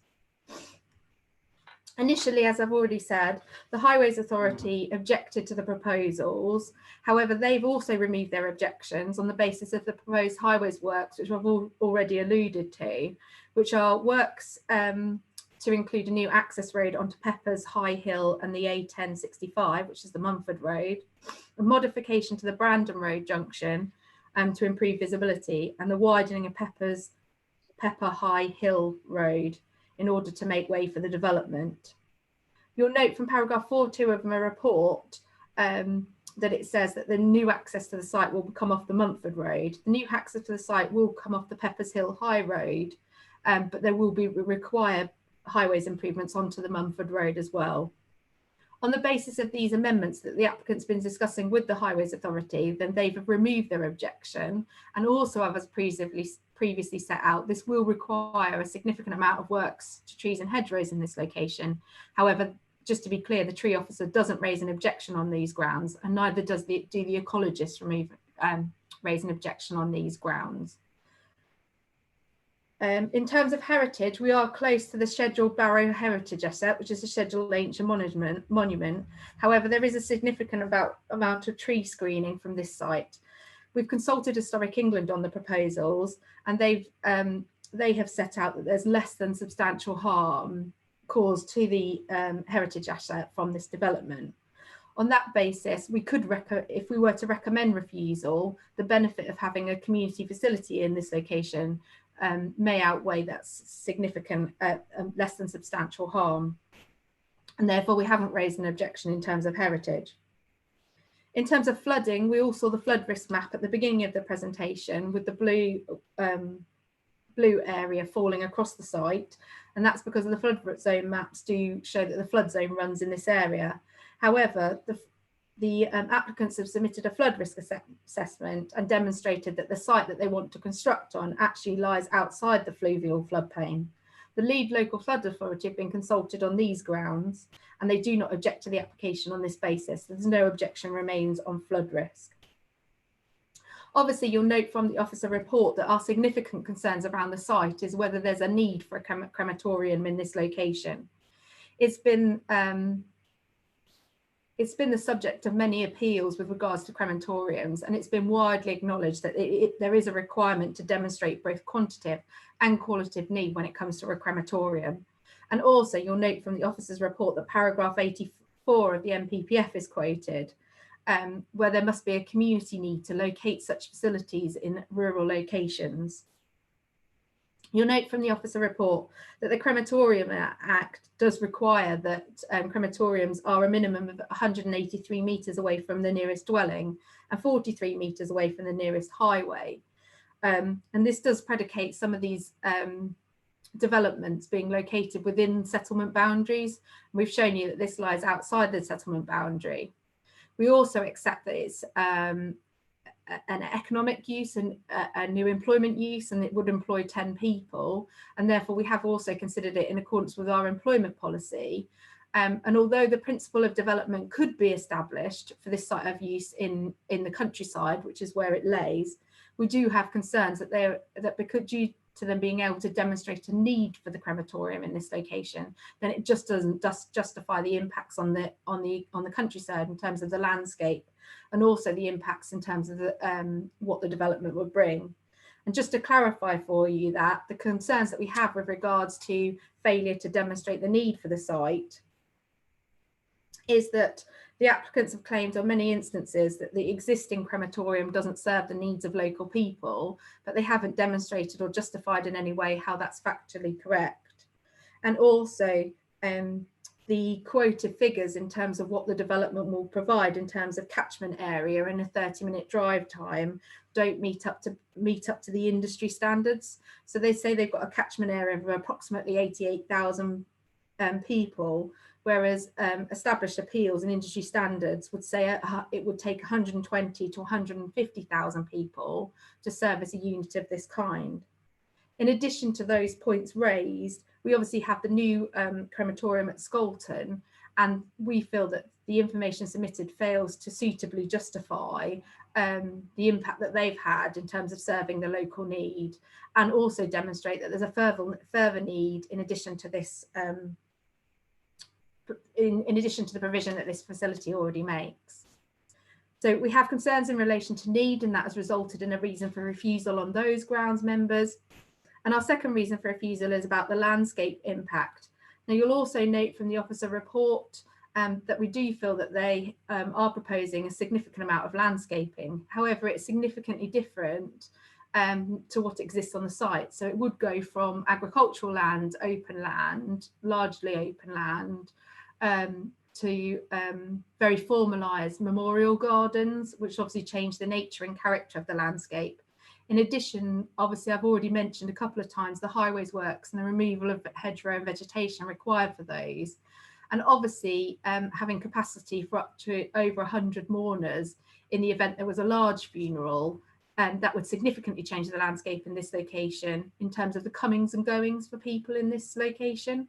So although we're not objecting to this application on highways grounds, we do think that the nature of the development and the nature of its use will change the landscape in this location. And given that it's a rural countryside location, we would be concerned in that regard that there's no demonstrable need to have that facility in this location. And therefore, we have a second reason for refusal with regards to landscape impact. So on that basis, we're recommending this application for refusal. Thank you, Chairman. Thank you, Becky. Okay, first of our speakers, we've got Councillor Mike Nairn, please, who's representing the Parish Council of Weeting. You have 3 minutes, sir.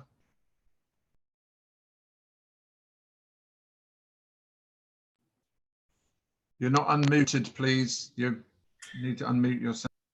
Right. The fundamental condition for all new crematoria planning application in England is need. This application does not by any measure demonstrate need for this facility. The location in question is currently served by the following operating crematorium: Risby near Bury St Edmunds, Scolton near Wotton, Mintlin near Kings Lynn. All are currently operating at considerably lower than 80% capacity. Further afield, within sensible travelling times, are crematoria at Norwich, Cromer, March, Cambridge City, Great Chesterton, Great Yarmouth, Lowestoft and Ipswich, all operating within capacity and some with plans of further growth of their own. The region is clearly well served as is, and there is little additional need, if any. The applicant in recent past has been involved in litigation with Breckland District Council regarding this site and the site at Scolton. This case highlighted several inaccuracies from the applicant at the time, including a comment that Breckland has historically highlighted this site as a potential crematorium location. The judgment in this case highlighted the following points: that Weeting site lies in open countryside, the site lies beyond any defined settlement boundaries, the site lies partly within an area of historical flooding, and the site lies 400 metres from the Breckland Forest SSI, and the site lies 400 metres from the Breckland SPA with specific reference to the Goernu. None of these factors have actually changed. With flood risk, the scheme's ground investigation took place in the driest summers in record. And in January and February this year, the Environment Agency issued warnings of possible floodings to land in and around Weeting, and including this proposed site. The location in question poses significant traffic issues. The applicant has made reference to appropriate works to address the situation. However, the improvements proposed will not address the traffic situation, and the proposed facility will compound and exacerbate existing issues. The site is located close to Brandon High Street, which is a bottleneck and continues to deteriorate. Adding potentially 6 funeral corteges to this location on a daily basis does not bear contemplating, without even considering the implications for the village itself, which has significant speeding traffic issues currently, which will only deteriorate with the delivery of the existing planning applications, already approved for the location. It is also known that the railway crossing at Brandon, which has regular technical problems, but plans are in advanced stage for additional train services on the half hour to Norwich and Cambridge. We consider the proposal will not add any social or economic benefits to this area. In summary, this application has not demonstrated the need. The application relates to a greenfield site outside the local planned development area, and the site has been subject to recent potential flood risk warnings, and the location of the site does not readily lend itself to easy access with the proposed improvements, which do not reduce the risk of accident, only move further along the road. Thank you. Thank you. Thank you very much. We've now got Ray Thornley, please, who's an objector. You have 3 minutes, sir, as soon as you're away. Thank you. Thank you for the opportunity to speak, Mr. Chairman. I am Ray Thornley, the owner of Breckland Crematorium, which is managed and operated by my family to serve bereaved families within the Greater Breckland District. I wish to impress upon you my concern regarding the demonstrable lack of need in respect of this application for a new crematorium at Weeting. Some members of this committee will be very well aware that the applicant, in this case Dignity Funerals, only a short time ago started a very long, protracted and expensive judicial review against the council to try and overturn the planning permission granted in respect of Breckland Crematorium. This challenge was unsuccessful. There is no need for a crematorium at Weeting. This is clear to me because I have considered and subsequently dismissed Weeting as a suitable location to build a new crematorium when we were looking for a site to develop Breckland Crematorium. The residents of Weeting and the surrounding areas currently have a choice of 3 crematoria to choose from when deciding where to hold a funeral service: Bury St Edmunds, King's Lynn or Breckland Crematorium at Skelton. All these crematoria are either modern facilities or have been modernised and well maintained, and all are accompanied by pleasant memorial gardens. They are easily accessed with good road and public transport links. They all operate with spare capacity, and funerals can be booked in at convenient times of the day with relatively short notice. This has also been demonstrated during the height of the recent COVID-19 pandemic crisis, where none of the local crematoriums, despite seeing a significant increase in deaths over a period of several weeks, have become overwhelmed or even reached maximum operating capacity. As confirmed in the officer's report, this development would lead to considerable landscape harm in clear breach of policy. Harm will also be caused to heritage site assets. This harm is not mitigated as there is simply no need for this facility, and therefore no possible public benefits to outweigh such harm or policy conflict. I therefore respectfully ask you as a committee to refuse permission for this unneeded development. Thank you, Mr. Chairman. Thank you very much. We have John Williams, please, who's the agent. You have 3 minutes, sir. Good afternoon, Chair, members. My name is John Williams. I'm the applicant's agent. I'm a Director of Planning and Development, and I'm a Chartered Town Planner. In August 2016, my practice was appointed by Dignity Funerals to find and acquire a piece of land for a crematorium. Dignity had identified a problem with the quality of services within the area and a lack of capacity in the existing facilities to meet the demand for crematorium services in the future. Within Breckland, government forecasts refer to a 32.4% increase in the death rate over the period 2018 to 2038. Provision needs to be made for that increase in demand for funeral services. The application site was chosen for a number of reasons.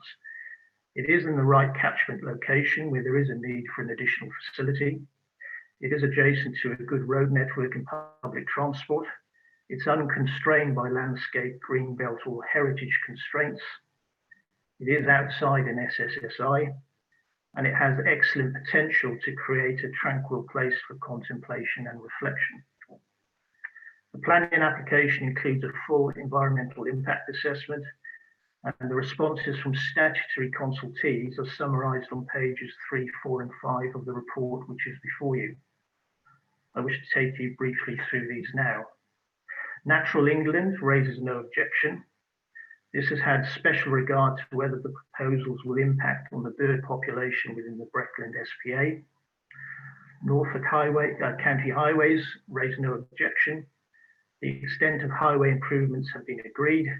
They include the widening of Peppers High Hill Road to 5.5 metres, which will in part be turned into a pedestrian green route free from traffic.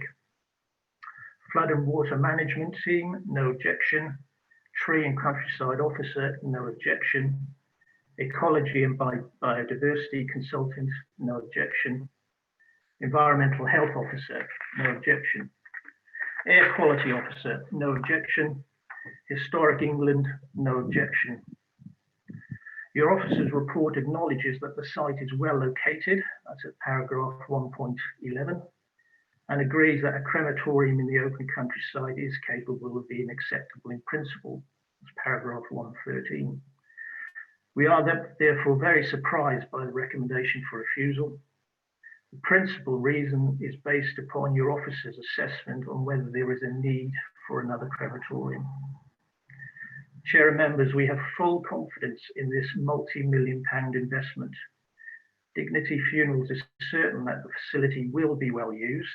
It is needed now, and it will be needed in the future. We therefore respectfully request that you support our plans and grant planning permission. Thank you. Thank you very much, Mr. Williams. Bang on time. Okay, we have Councillor Sam Chapman-Allen, please. 3 minutes. Lovely. Thank you much indeed, Chairman and members, for allowing me to speak. And it's not a very pleasant subject for us to have to talk about this afternoon, crematoriums and our future need to plan within the district. But this is exactly what we're here to do today, is planning for the future. And it's not very often that I support the officer's recommendations when I come and speak at planning, but I fully support Rebecca Collinson's recommendation for refusal. The Chairman of the Parish Council has spoke well and reaffirmed many of the points contained within the report. And I just wish to go through some of these in further detail. Although the application, yes, it does sit in open countryside, as you can see, its proximity to Peppers Hill is a stone throw, 200 yards from its corner base to the nearest property. And if I stand in the back of a primary school, I can see display to the site itself. So therefore, for me, the landscape and impact of this site is phenomenal. It goes against many of the areas contained within the NMPF, including unacceptable on the landscape and the community impact. And you heard earlier Rebecca's comments contained within the report. There has been significant representation and objection contained within this report, not just within Norfolk, but also in the border across in Suffolk as well. And information contained within the report, this is a well-established company. However, they have failed to demonstrate the need for this site and what is required. The operating capacity at Breckland is 29%, at Bury Stebbins 46%, and at Kings Lynn 57%. And you've already heard from a well-established business within Breckland that even at the peak of the sad COVID crisis, they were not at maximum capacity. So without mention, these figures, of course, will be lowered further with the future planned improvements at Bury Stebbins and the Beccles site as well, giving further capacity within the system within East Anglia. And I think in light of COVID, Chairman and members, it's important that any future growth which takes place doesn't impact and place existing jobs and livelihoods at risk, which I think if this site was approved, could put at risk well-established sites within the Eastern region.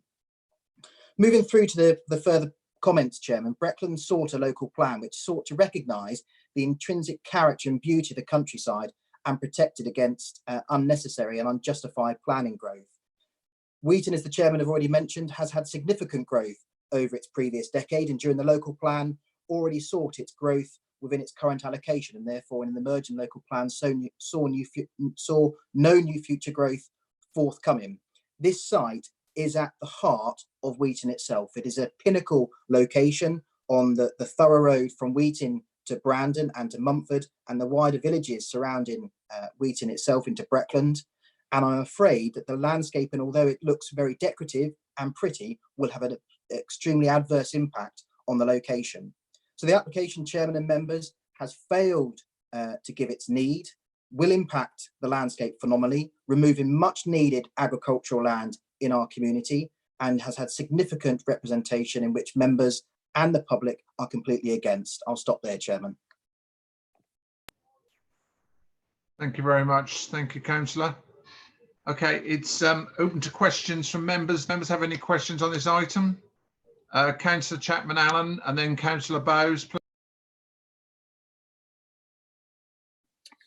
Thank you, Chairman. I'd just like to say that I understand that Dignity Funerals is the largest crematoria operator in England. It seems ironic, Dignity Funerals, that you took the council to judicial review in 2017 over the planning application at Skulton, saying it wasn't needed.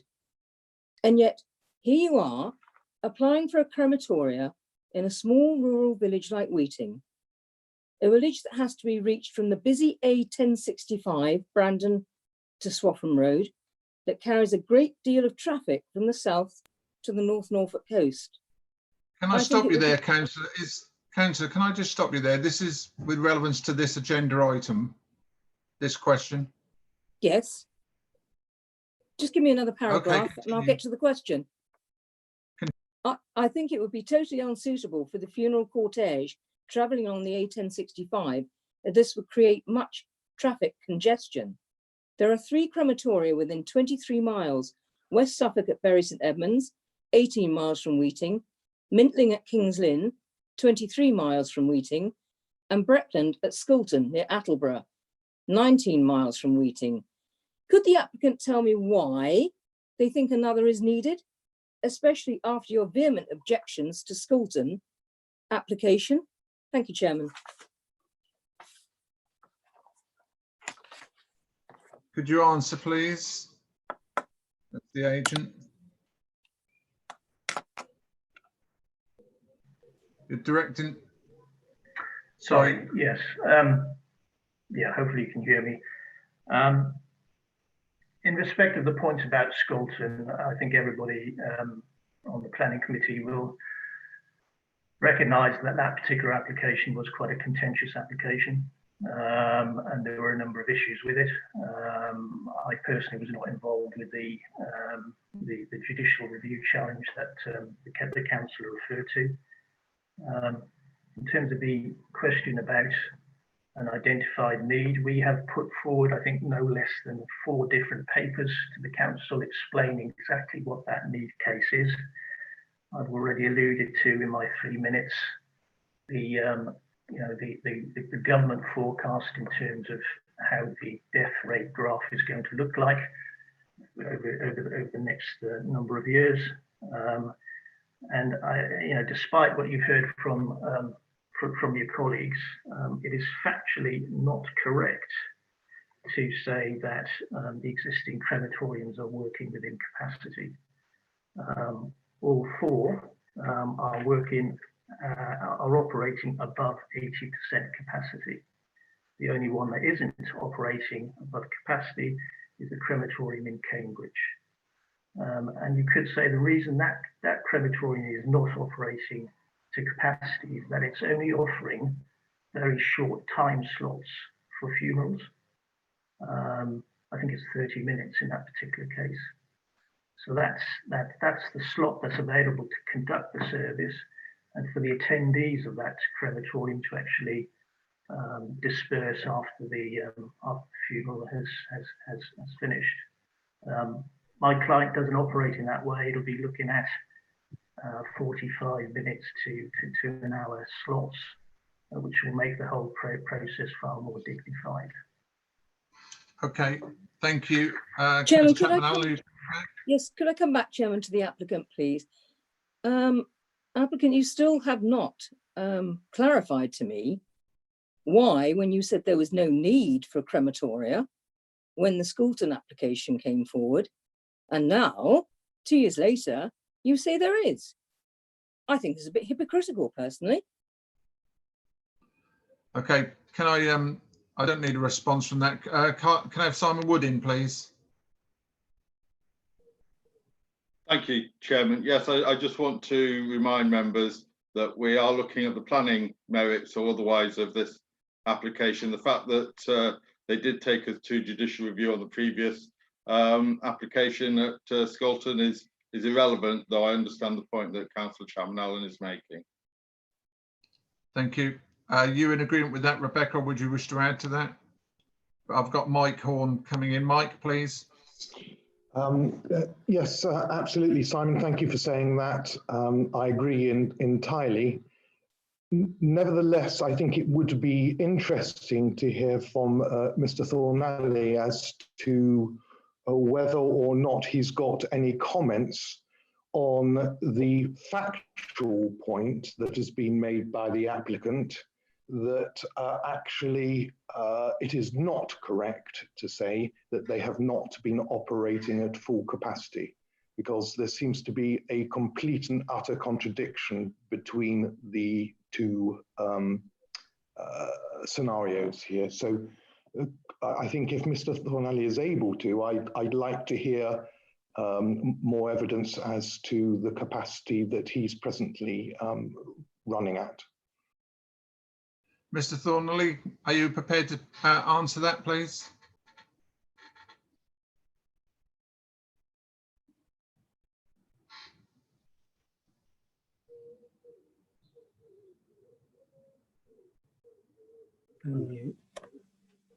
You're on.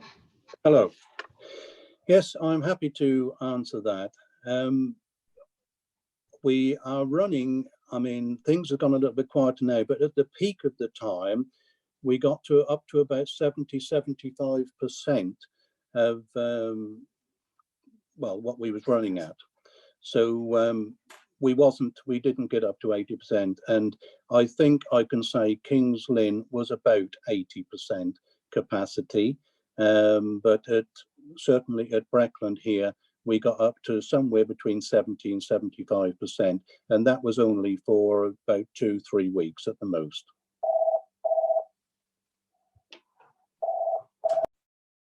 Okay, thank you. Councillor Bowes, I believe you had a question. Thank you.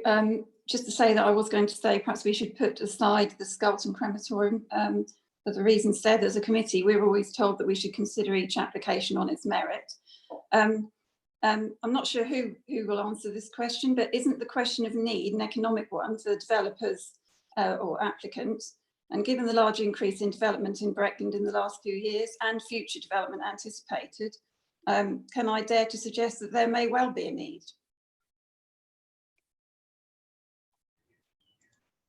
Okay, that wasn't directed to anyone, but I'll take that. Rebecca? Don't forget that need is in a 30-minute drive time, which doesn't exclude Thetford necessarily, but obviously the population growth that we're talking about is across the district. So the catchment area is based on the drive time as well, and shouldn't exceed about 45 minutes cottage drive time, but there's no actual cap on that. I think what we're saying to you is that currently, based on the catchment area and population available, there is no need for this development. There are impacts from this development in terms of landscape impacts that we've set out in the officer report that aren't, therefore, if you can't justify the need, then you can't justify those landscape impacts. Also, obviously, it's up for the applicant to demonstrate that there's a need for the development.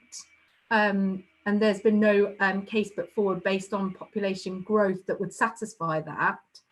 And my final point on this would be, again, coming back to the Skelton crematorium, that as we've heard and outlined in the officer report, there's no justification or suitable information provided that Skelton crematorium wouldn't cater for that need in the way that you described, Claire. So as we've heard and as we've seen for the limited information that we've had from the Skelton crematorium, is that they're not operating anywhere near capacity, and therefore they have the capability there to meet that need, or it will be for the applicant to suitably demonstrate that they can't. And from the information provided to date, we don't have either the qualitative or quantitative information to demonstrate or support that need.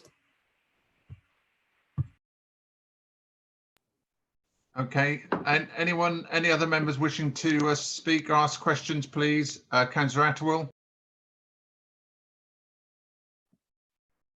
Just a question for the agent and probably Mr. Thornley as well. Would I be right in saying that cremations are deemed to be more environmentally friendly than burials, and that's probably something that we need to be persuading people to go down that route, so in the future there may be more need for it?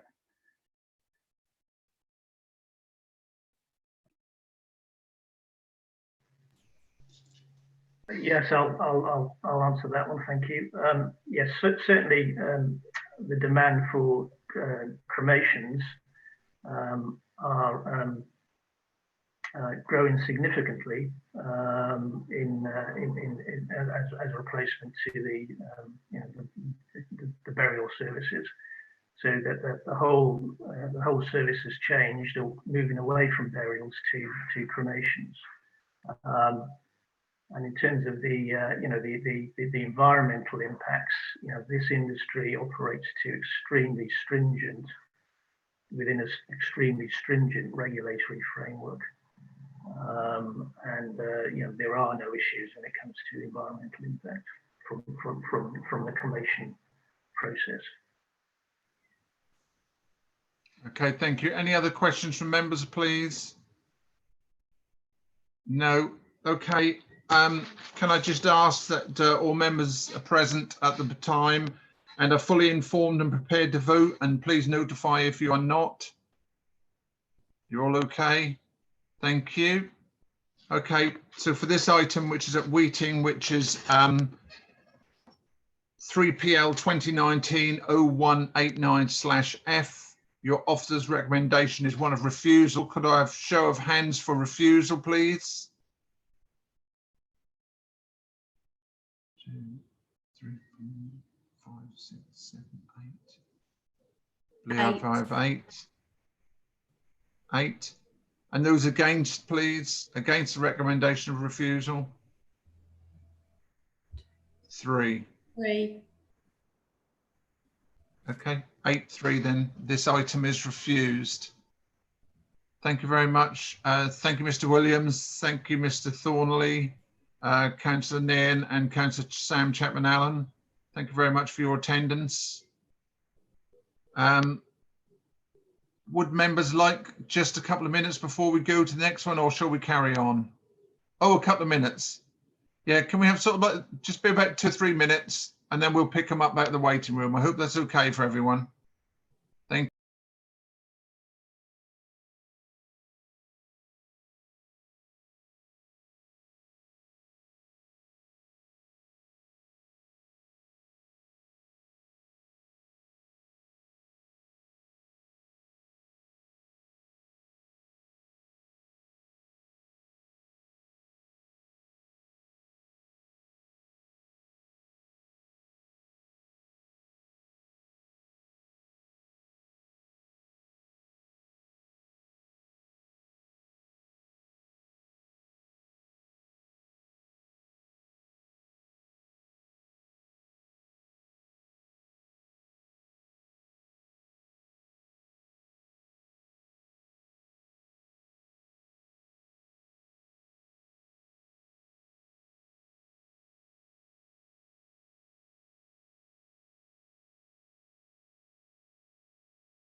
we have our two speakers for the next item in, Chairman? I think you do.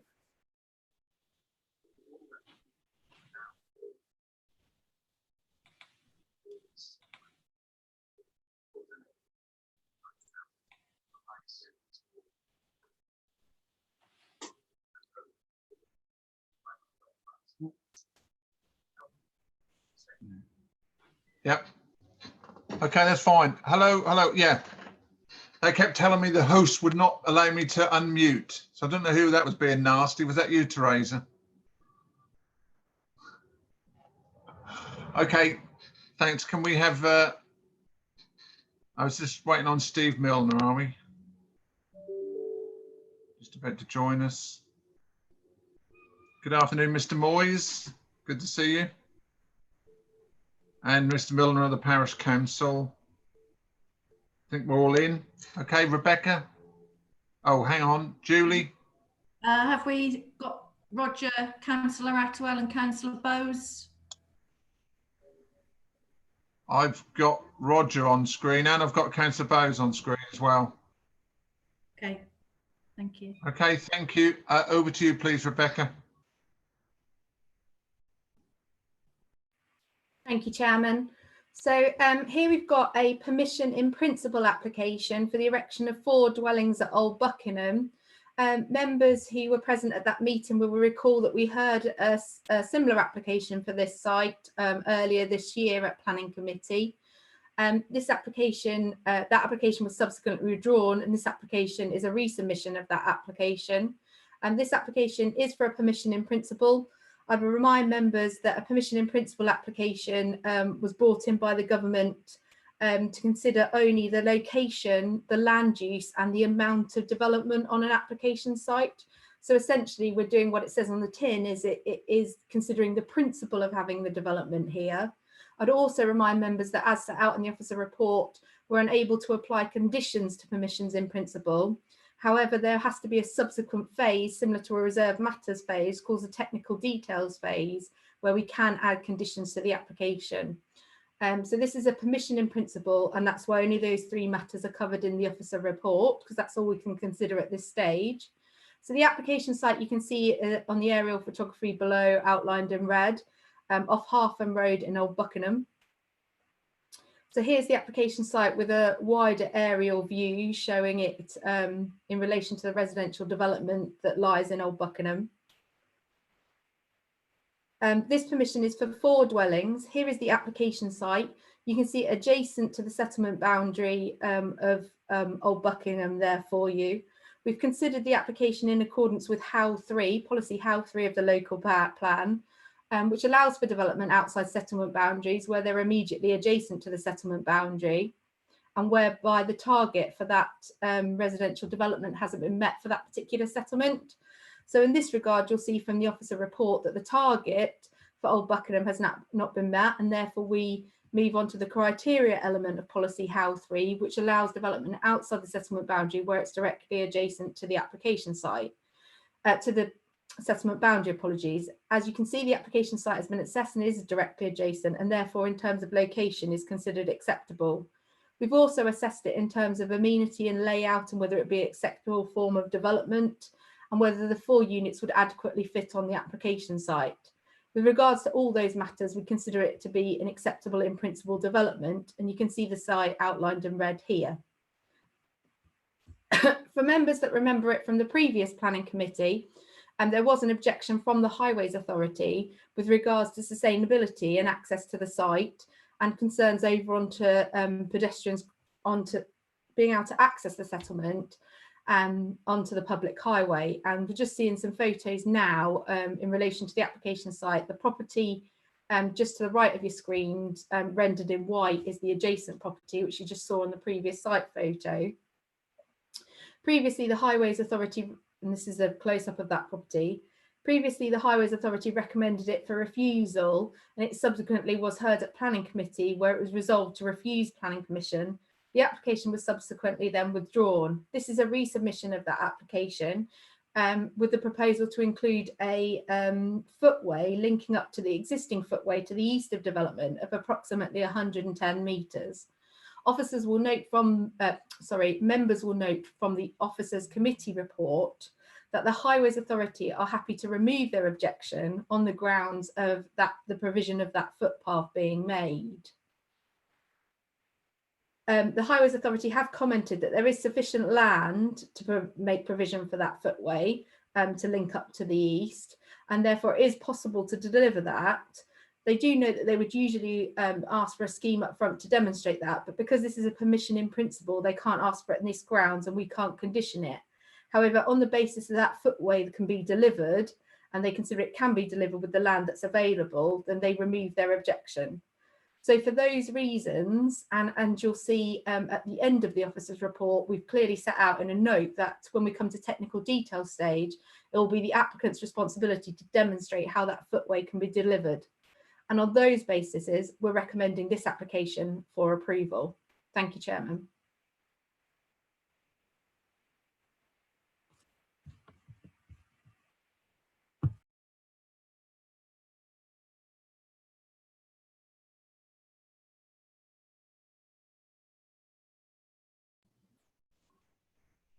Thank you. Thank you. It's working again. I don't know what happened. My host was not allowing me to speak. Okay, thank you very much. We've got Steve Milner, please, of the Parish Council. Steve, you have 3 minutes, please.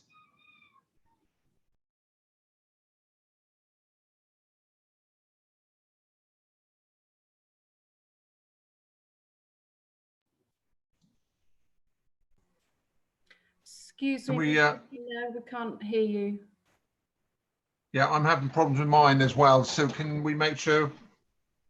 There we go. Thank you. Can you hear me now? Can you hear me now? Yes, thank you. I'll start again then. The road joining this development is Harvham Road. This road has been described as rural. However, it should be described as a busy, fast road with varying widths and some places where it's difficult to pass. If you look at some of the data we have from our SAM sign, we're averaging between 130 and 70 vehicles per hour in the busiest period of the day. We looked at speeds. 55% of motorists are doing above 35 miles an hour, and the 85th percentile speed is 58 miles an hour. So we have to say that it's a little bit more than a rural road. We welcome the offer of the footpath linking this development with the main footpath. However, it was suggested that this footpath would only be 1 metre wide, which calls into question some of the benefits. In fact, it's going to be difficult for, say, a parent and child to walk side by side, or say two pushchairs to pass on the road without one going into the road. So we ask that when this does come up for TDC, there may be some other features that can be put in, such as signage as you approach the area, stating for motorists to slow and give way to pedestrians, something like that. So it just needs a little bit more just to overcome, or you meet the minimum requirement of the footpath. Conservation. I've just seen the photographs put up, and in a way it's answered because the document had the development area going right up to the border. And I was going to say that there is a perimeter wildlife area in this field, which seemed to have been absorbed into the development, but again, looking at the photographs, it's not. Section 170D of the National Policy Framework requests that there should be no loss of biodiversity.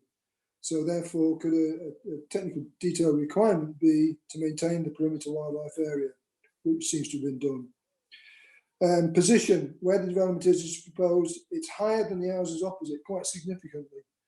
So, say a 2-level house is going to quite overlook the bungalows on the other side, and the residents in those bungalows are a little bit concerned about that.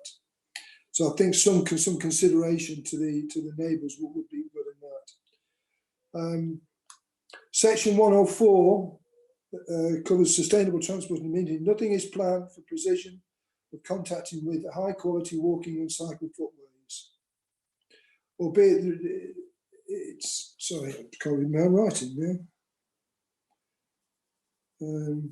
That something could be agreed with the highways to look at ensuring that there is provision for cyclists and walkers on this path, be it some form of road markings or some such matter. That's it for our point, unless there's any questions.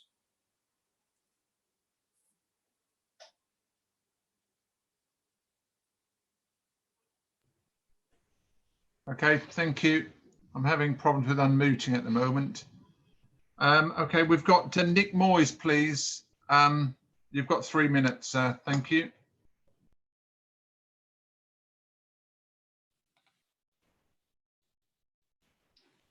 Thank you, Chairman. As you've just heard, when the application was last considered by members in January, committee resolved to refuse the application solely on highway grounds.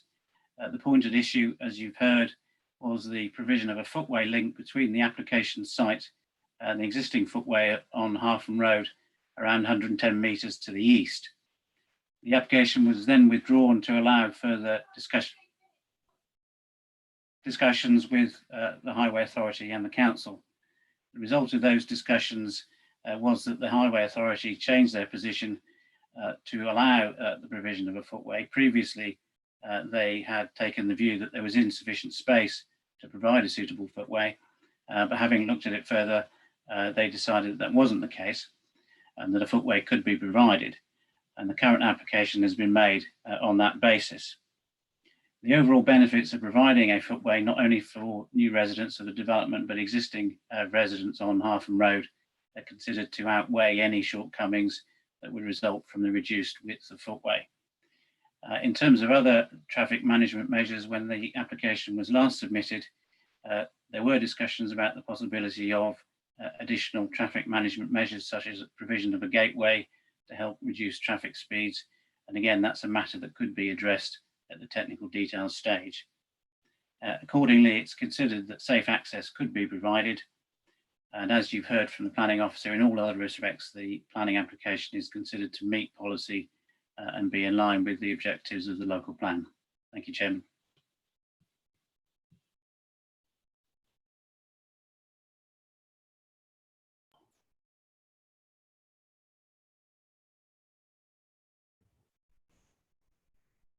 Okay, that's it. Right, I'm on now.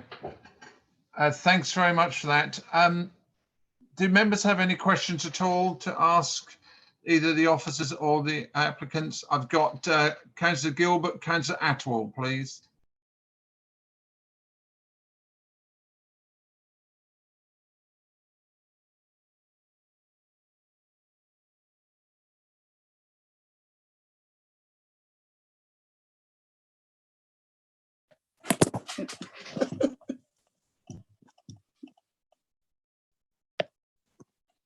Are we there? Can you hear me? Yeah, right, okay. Yeah, two questions, one for Nick and one for Rebecca. Nick, you said that last time it was refused purely on highways grounds. Would you accept that some people may well have voted for refusal also because they would not want to see any development there at all? So that's one question there. And Rebecca, this planning in principle, it seems a strange one to me. And then we have another, but is it a case that we have less control at the next stage on an application if it's planning in principle rather than an outline and detail? Is there any difference? Sorry, I'm going to take over. So what Nick's explaining is that obviously when it went to committee last time, there was a resolution to refuse, and the reasons for refusal put forward on the basis of that resolution and the basis that the vote was taken were highways reasons only. So on that grounds, although there may have been matters raised of concern about the visual impact of the development during the course of the committee, the resolution was based on a highways reason for refusal only. So that's sort of covering, and then the application was subsequently withdrawn. With regard to the permission in principle, I don't quite know how to say this, so Mike's going to have to back me up, is that regardless of how you feel about whether you get more or less control, whether there's an outline permission or a reserved matters application, the government has brought in this application as a type in the means that it has been brought in. So basically, you're asked at this stage whether you would in principle grant an application at this stage. There's no ability to add conditions at this stage, which, if you'd like, that gives us less control that with an outline application. But the government has specifically brought this in to consider those three matters, which I'll outline to you again, which are: is the application acceptable in terms of location? Apologies, I've lost my page. Location, land use, and amount. Those are the only three factors that you can consider as part of this application, and you cannot apply conditions at this stage. Now, regardless of whether that gives us less or more control, this is an element of the planning system, and we couldn't refuse to accept the application, and we can't refuse to determine the application on the basis that we would have liked them to submit an alternative application, in the same way that you can only consider the elements that are in front of you. Simon's waving frantically, Chairman. I don't know if you want to take him in. Okay. Okay, I'm back on now. I'm having problems with my muting, but I've just been advised to keep mine open. So I hope there's no squeaky chairs. Simon, over to you, please. No?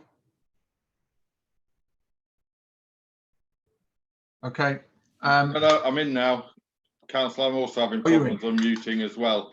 Just to add to what Rebecca says, if you agree the permission in principle today, any subsequent application around technical details consent, you can't revisit that principle. So effectively, you're establishing the principle of development as described on this piece of land that is the subject of this application. You can't add conditions, but you can add notes as to the type of information that you would wish to see if an application for technical detail consent does come forward. So I hope that's clarified a little bit. Okay, thanks, Simon. Councillor Attawell, please.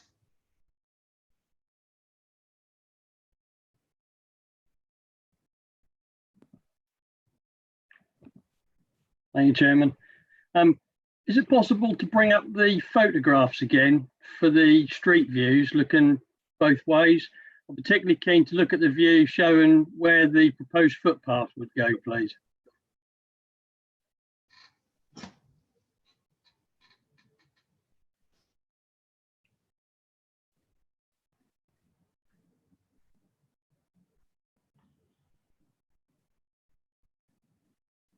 That one, that's it. Thank you. Okay, so in terms of the width of the footpath, looking at the highways notes, they're obviously saying that in principle you could put a footpath down there. There would be considerable cost to remove telegraph poles, etc. And I think the gentleman from the parish council has mentioned concerns about the width of the footpath. What I can't see in any of the application and consultee comments online is, has a study been done on the hedgerow? Will this hedgerow have to be removed? 110 metres of length of hedgerow in order to fit this footpath in to maintain the width of the footpath, the width of the road. If that's the case, I'm afraid I will be objecting to it. Thank you. Okay, thanks for that. Sorry, Rebecca, any response on that with regards to hedge? As we've already set out, Councillor, that usually, obviously with an outline application, we would ask for, the Highways Authority have set out, they'd ask for full technical details of the footpath. And we don't have those at this stage. And because it's a permission in principle, we can't require those. Obviously, when it comes to technical detail stage, we'll have full technical details of the footway, and then we can consider the impact on the hedgerow at that stage. Thanks, Rebecca. Councillor Attawell.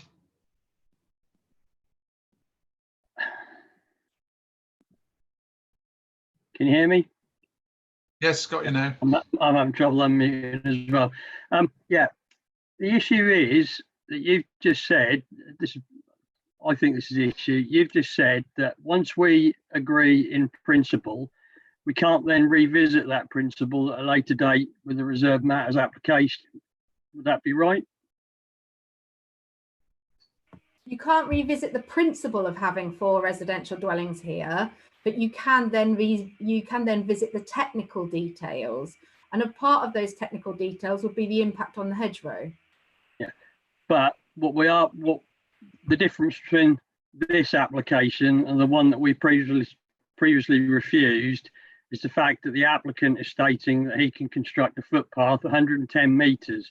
And what my concern is, highways seem to have a concern. Highways would have wanted details and conditions placed on this, but we can't because of this type of application. My concern is the hedgerow. If you need to maintain the width of the actual road, which clearly you do, then to construct a reasonable width footpath, there's only one thing you can do on that road, and that's remove the hedgerow. And that's 110 metres of hedgerow. I've got no details here from the hedgerow officer to tell me whether that would be a good thing or not. And on that basis, I don't think we've got enough information, in my view. Thank you. Okay, thank you. Nick Moyes, can I ask you to respond to that, please?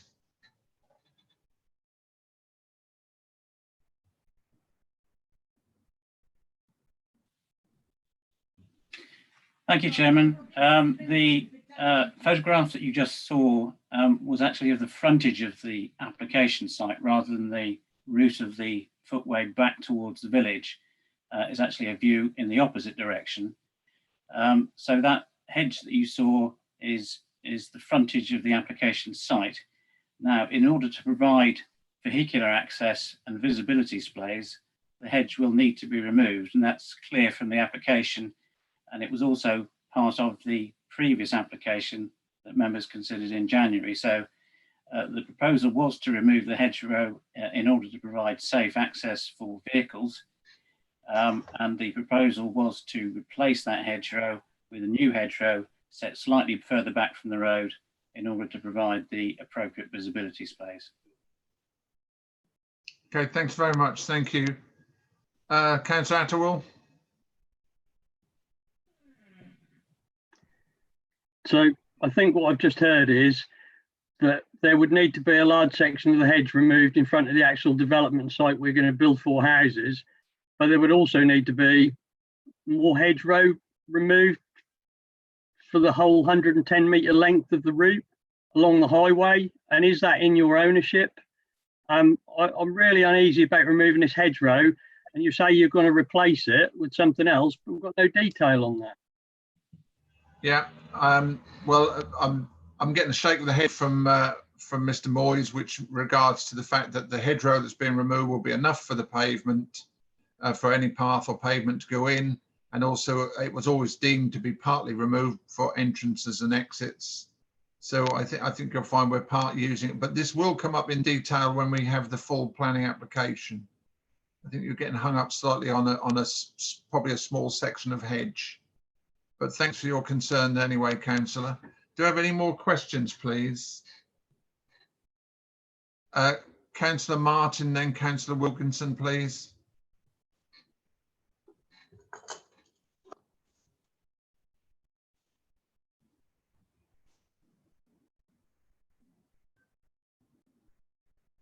We're not hearing you. You're Hello. on. Okay, yes, go. Thank you. Yep. Had a job to unmute again. Yeah, Mr. Chairman, this the parish chairman there, Mr. Milner, said about traffic on that road. There is a little bit busy road, but there on the previous, when it came to committee before, well, there is extended 30-mile-an-hour signs there. All right, people, as you know, contravene them and that. And but I did support it then because I was happy for them to go back away and sort the highways and the pathway out. Thank you. Thanks very much. Councillor Wilkinson, please.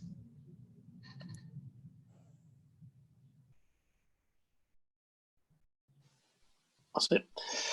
Yeah, I'm a bit confused now, Mr. Chairman. Will members hear in mitigation the application put in for the technical details of the footpath and what happens with the hedge? Because I'm not too sure now. Or are we going to leave it to officers?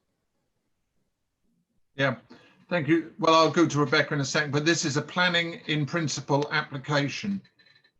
Okay, Rebecca? So obviously when we receive the technical details application, it'll follow the scheme of delegation in the same way that all applications follow it.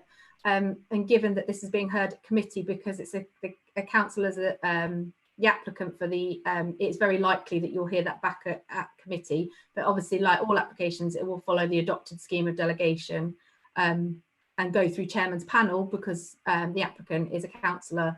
And if it's then deemed that it needs to be heard at committee, then it'll be heard at committee. Simon Wood, please. Simon. Thank you, Chairman. And just to clarify that technical consents applications have to be determined in accordance with the development plan, and it's not a given that they are acceptable to the local planning authority.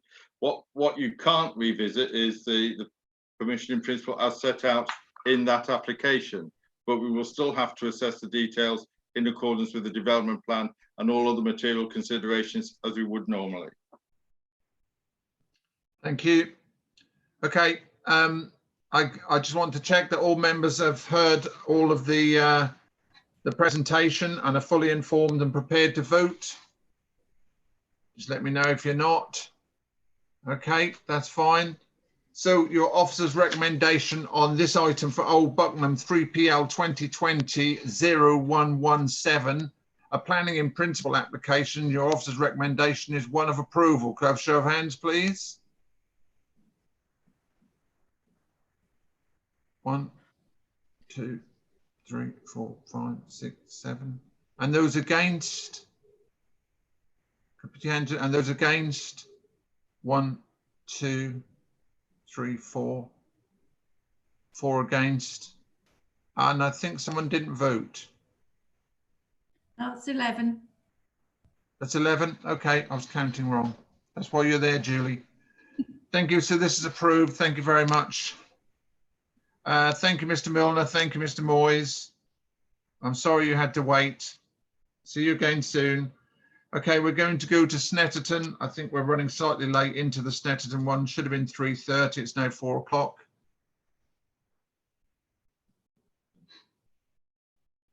So we'll just wait for our, we've got Paul Downing joining us. Yeah, joining us now.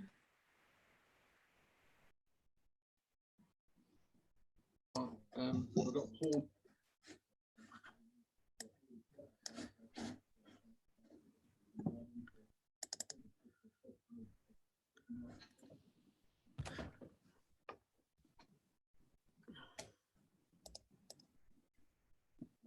Hello. Mr. Downing, good afternoon. Sorry to have kept you waiting in the waiting room. No problem. I hope the chairs were comfy and the biscuits were nice and crisp.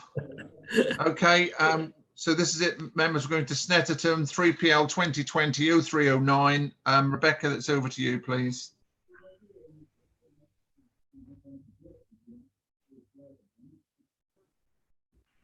Apologies, Chairman. So this is an outline planning application for the erection of 2 dwellings bungalow at Snetterton Park, obviously outside the settlement boundary of Snetterton. So here you can see the application outlined in red, just to the sort of south.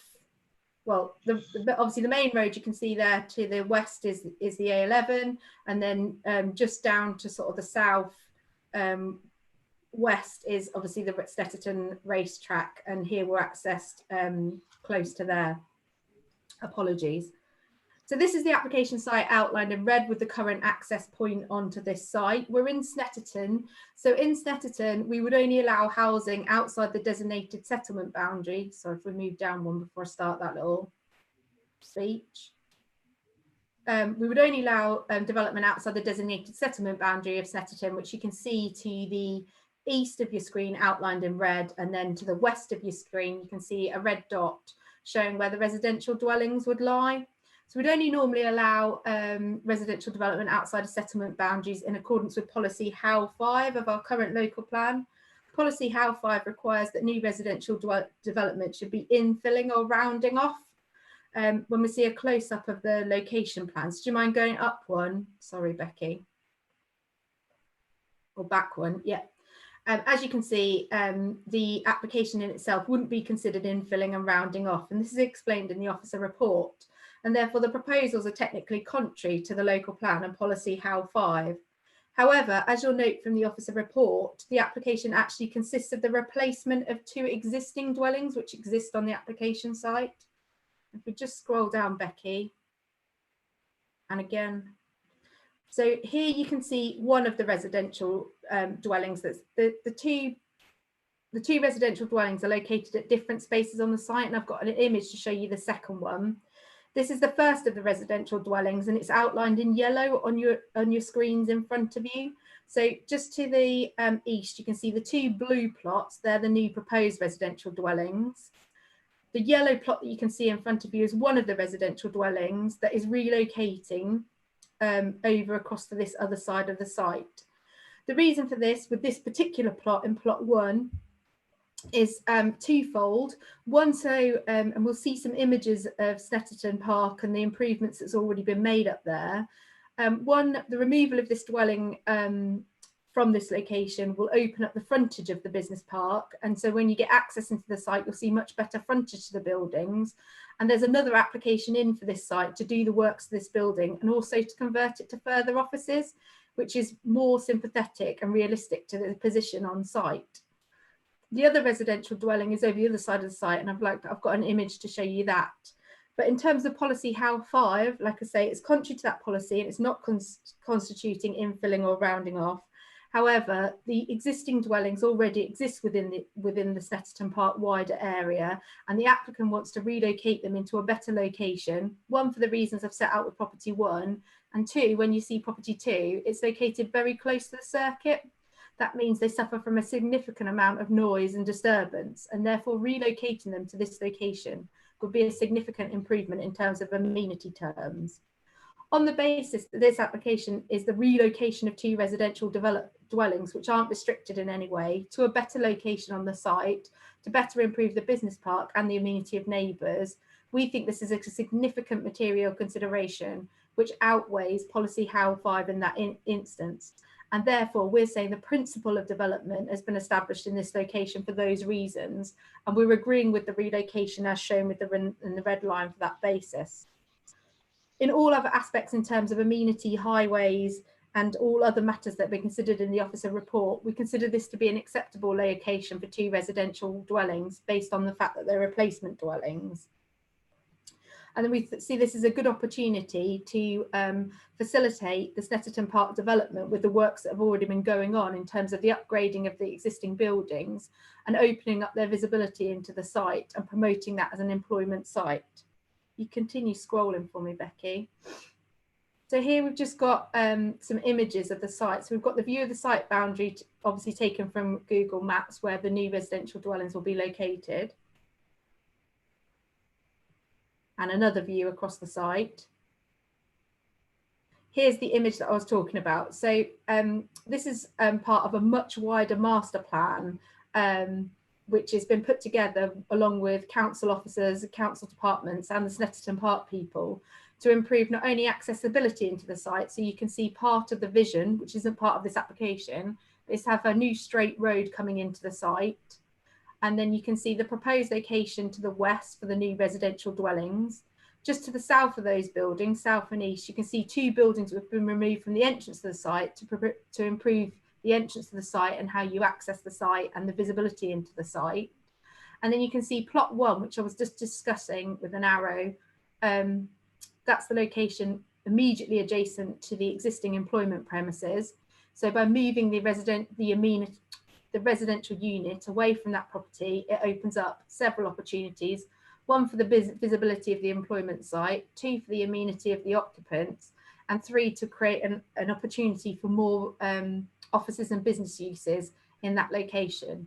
The far arrow, and we'll see some images of the property in a second, is the second property. And as you can see, that's located really close to the track. So on those grounds, it would improve the amenity for both those properties. And that's why the applicants are seeking to relocate them. This is not very clear on my screen, so I hope it's a bit clear on your screen, but in the distance, you can see property 2. And if you scroll down, there's a better image. So here's property 2 as it sits. And like I say, this is the one that's close to the track. So as clearly set out in your officer report, despite being contrary to HAL 5, given that there's 2 unrestricted residential properties on the site that are existing in currently, and the applicants wants to move them to better locations, which would improve the visibility of the business and support the wider master plan for the surrounding Stetterton Park site, we have recommended this one for approval on the basis that there is a condition which requires the existing residential property's occupation to cease on the occupation of the 2 residential units. And also Stetterton Park just sent us some photographs, which is really important to show the works that they've already done up there in terms of improving the visibility in buildings, improving the quality of buildings, and the works that have gone on site. And we're just showing them to you now. So for the reasons I've just set out, we are recommending this one for approval.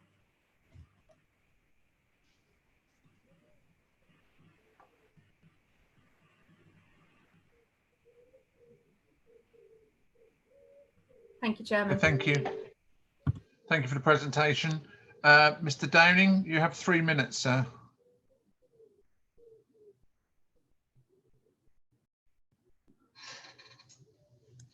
Thank you. Can everyone hear me? Yes, we can. Lovely. Thank you, Chairman. My name's Paul Downing, and I'm a director of Stetterton Park, a site which Joe and myself became involved in as majority shareholders in 2017, sole shareholders since 2019. In June 2017, the site was mainly unoccupied, with only 4 small tenants on site and several residents who occupied not only the 2 properties we're discussing today, but 2 static caravans as well. Stetterton Park is now home to 29 businesses, and only 2 permanent residential properties remain. The 2 static caravans have been removed from the site. If you visited the site, you'll be aware we have invested significant funds in developing the site and refurbishing the buildings for inbound tenants, including an investment of almost £500,000 into a customised refurbishment of our latest building, which is for an electric motor research and development company, Equipmake. They were formerly at Heffel. As a company, we are committed to helping Bretland reach their economic development plans and in turn a business park we can all be proud of. The existing properties are an asset belonging to the company, and although their current locations on site are hindering our ability to continue with our plans, they are an asset neither we nor our bankers wish to sacrifice. Our vision for the bungalow located to the rear of Unit 2 is for it to be converted into modern offices, featuring large sections of glass and allowing plenty of natural light into the space. With this conversion and the relocation of battle stations who currently blight the entrance and roadside view of our site, we hope to unveil this employment area and the attached buildings. A relocation of the other residential property, which is located closest to the racetrack, can only offer the elderly resident of over 10 years better living conditions, not only due to the existing site's close proximity to the racetrack, but in addition to this, we are planning to submit an application for a large factory to be built on the adjacent land. We fully appreciate that if this was an application for new residential properties, it would be refused. But what we are requesting is a relocation of existing unencumbered residential permissions to a more suitable location on site to allow our continued investment into the business park whilst holding on to our assets. On this basis, I do hope you'll be able to support us and allow us to progress further. Thank you. Thank you very much, Mr. Downing. It's open to questions from members. Do members have any questions for the officers or for Mr. Downing, the applicant? No. Oh, Councillor Wilkinson, please.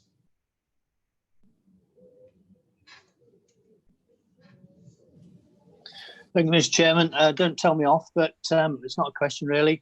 It's obvious Mr. Downing and his colleagues have a vision for the future down there.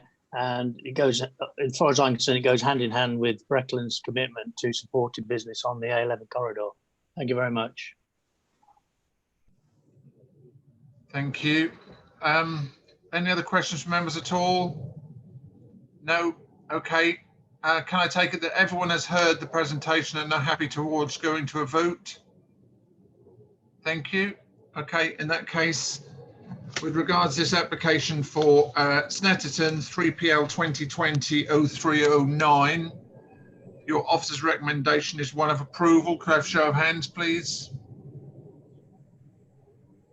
1, 2, 3, 4, 5, 6, 7, 8, 9, 10, 11. 11, Julie?